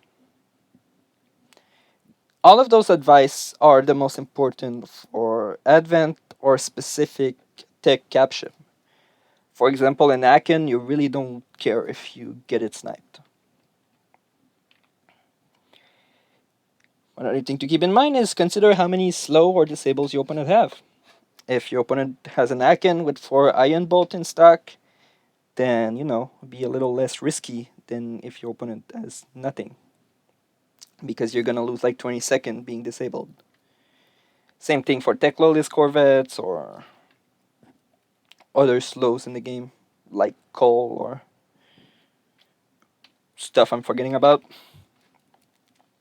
And finally, yes, it will probably go on YouTube, but now I watched the recording and it's 2 hours, so it's gonna take me like 5 days to upload it. But yeah, it will be on YouTube, probably. All right. Consider how expensive it is for your opponent to snipe it. Yeah. So if it costs 50 live frigates for your opponent to snipe your level 5 Progen, then it's probably a good trade for you. Or if it costs like a whole 90 corvettes to kill your Marza 6, then you're probably gonna win because you're gonna have an extra 90 corvettes. So, often it's fine to not be extremely careful with your cap ship as long as it's really expensive for them to kill it. So yeah, that's pretty much the main thing on how to micro cap ship. And where I see the most people failing at is the keep it at close to the edge and keep it facing outward.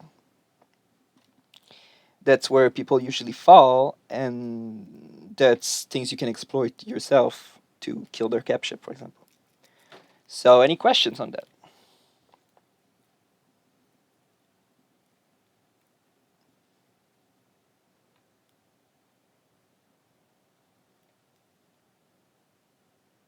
By the way, I guess it's the same thing for Titans.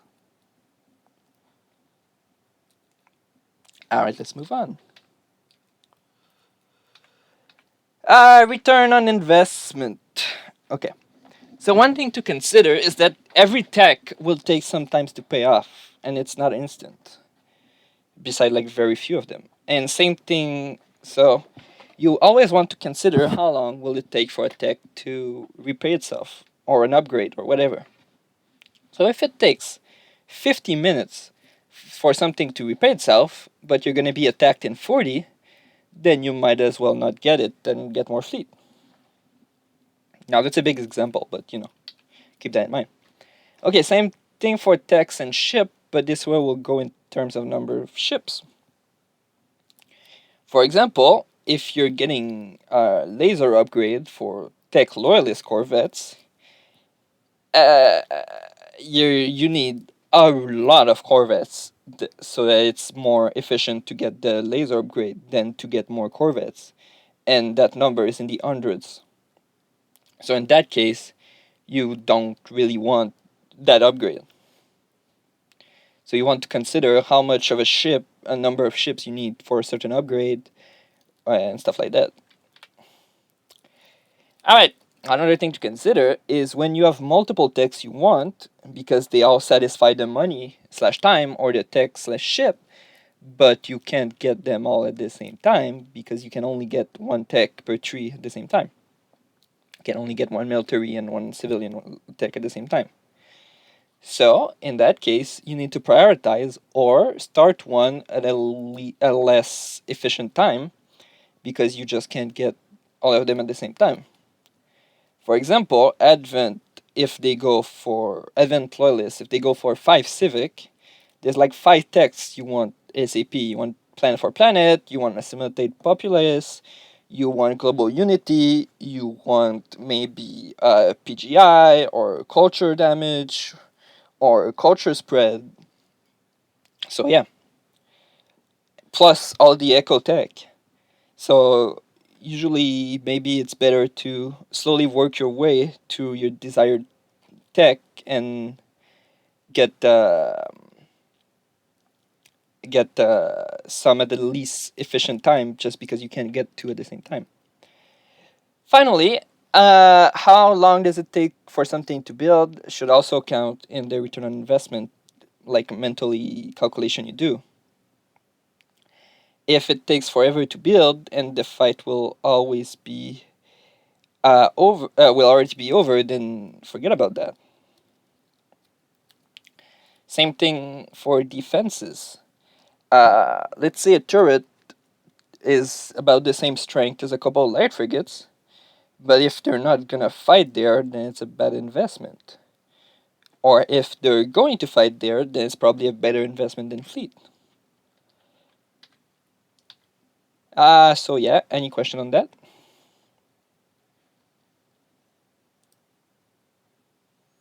I just asked about research speed upgrade. Usually I never get it, but is there any upside on it?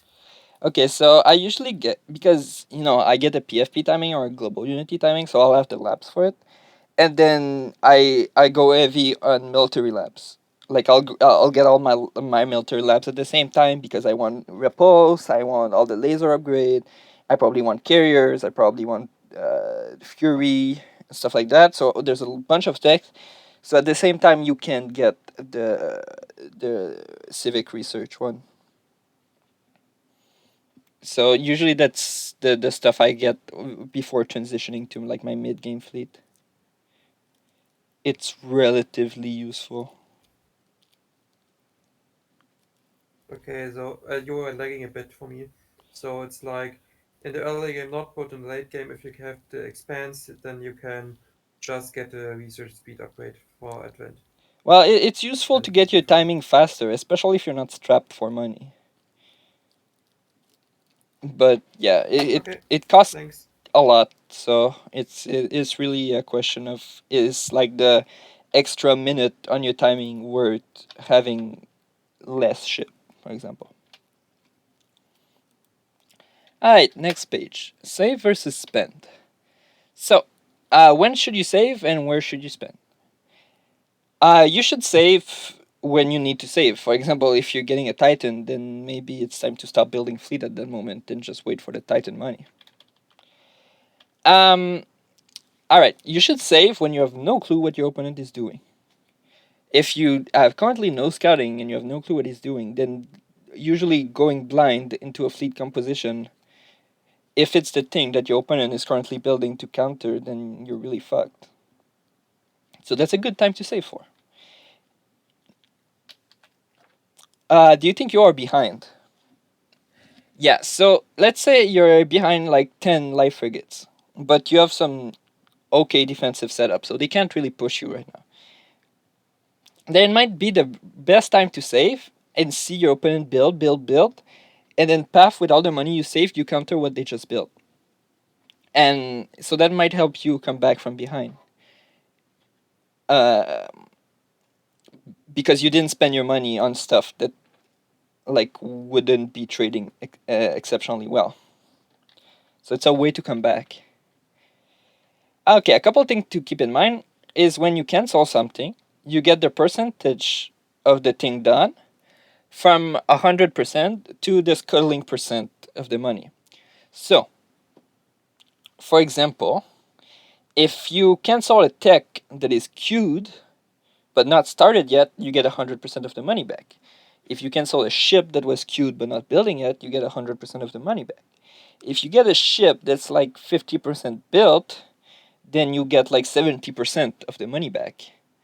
And if you have a ship that is completely like 99% built and you cancel that, then you get like, I think the sculling is like 30 something percent, but a little higher for Vassery. But you get the point. You get the same amount of money as if you would just scuttle the ship once it's built.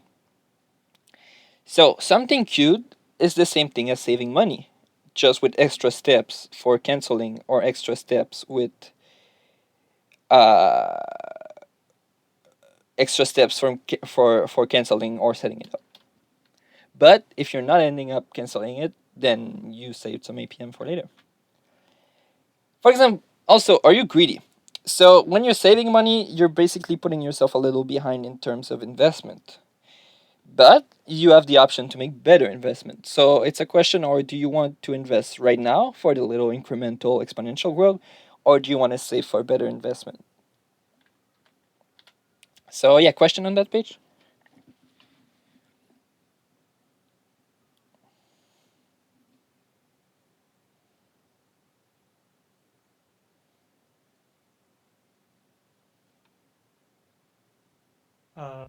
How do you like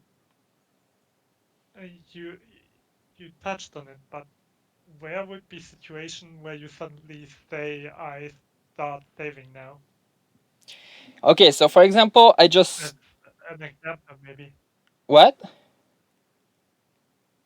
An I'm so. example. Oh, okay, yeah. So let's say it's been a while since you scouted, and your scouts are going to reach their fleet in like 1 minute, and you aren't sure what they got. Then you should save for that minute before your scouts get there. Because for example, if they have been building LRMs for the past 5 minutes, then you would rather have 10 more corvettes than like 7 more light frigates when they reach you. So that's the do you have good scouting info? Do you think you are behind? So that's usually a way to trick the opponent. So let's say they keep building light frigates because they were ahead, then you save money and then you start pumping like 50 LRMs, and even though you have a little less fleet supply for money, you will be way ahead because light frigates plus LRMs counters light frigates alone quite hard. And also, let's say you want to get a Titan, well, you need to save money for that. Or um, in like the more mid late game where you have star bases everywhere, for example, tech, but you might get attacked and you want to start upgrading red button on all of them at the time you're getting attacked or at the time you scout that, then you need to have money in bank to start upgrading that. So you want to keep a little in bank to upgrade red button.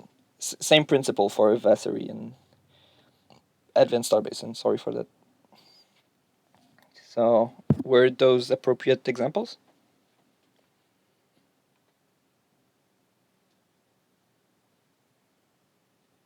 Yeah, thanks. You're welcome. All right, so questions for the whole presentation or things you need help countering or whatever.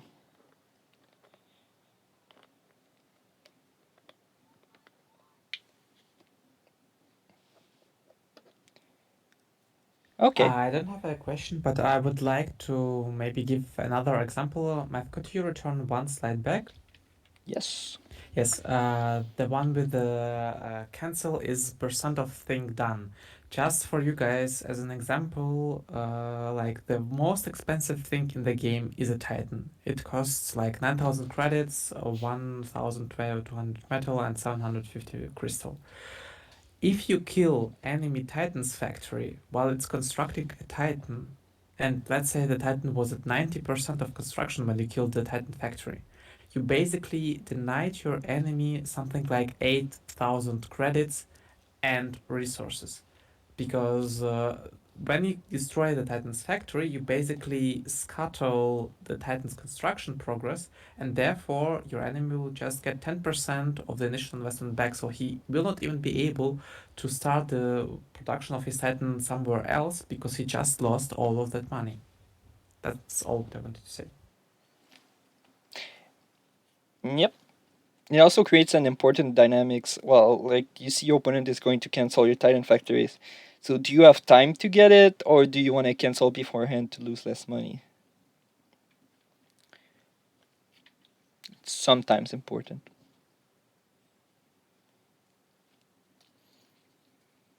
It's also important for Starbase, for canceling Starbase. Like, do you do it earlier or do you let it build and hope that it goes up?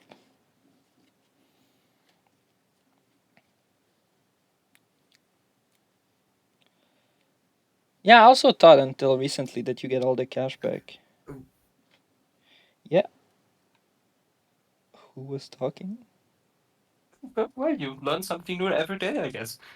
I thought I knew most things about this game.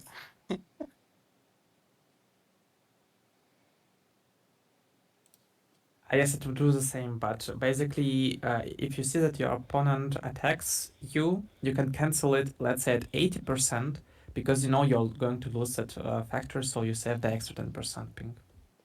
What would you upgrade for? Oh, Titan upgrades. Okay, well, Advent Loyalist is the most obvious one. It's the first ability, the second one, Health and Antimatter. For Tech Loyalist, it really depends. But usually the first ability, some level in health, and always Antimatter, and then the other two ability, it really depends which one you prefer. And for TR, everything's viable. Everything is good for TR, so it depends what you're countering. Is it more capship fleet? Is it more like light frigate spam and stuff like that? But every ability is worth it for TR.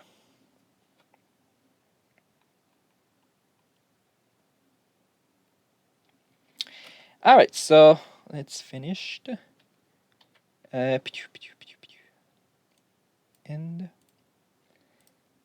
so, if you want to give me feedback, thanks, compliments, money, or love, here's my info.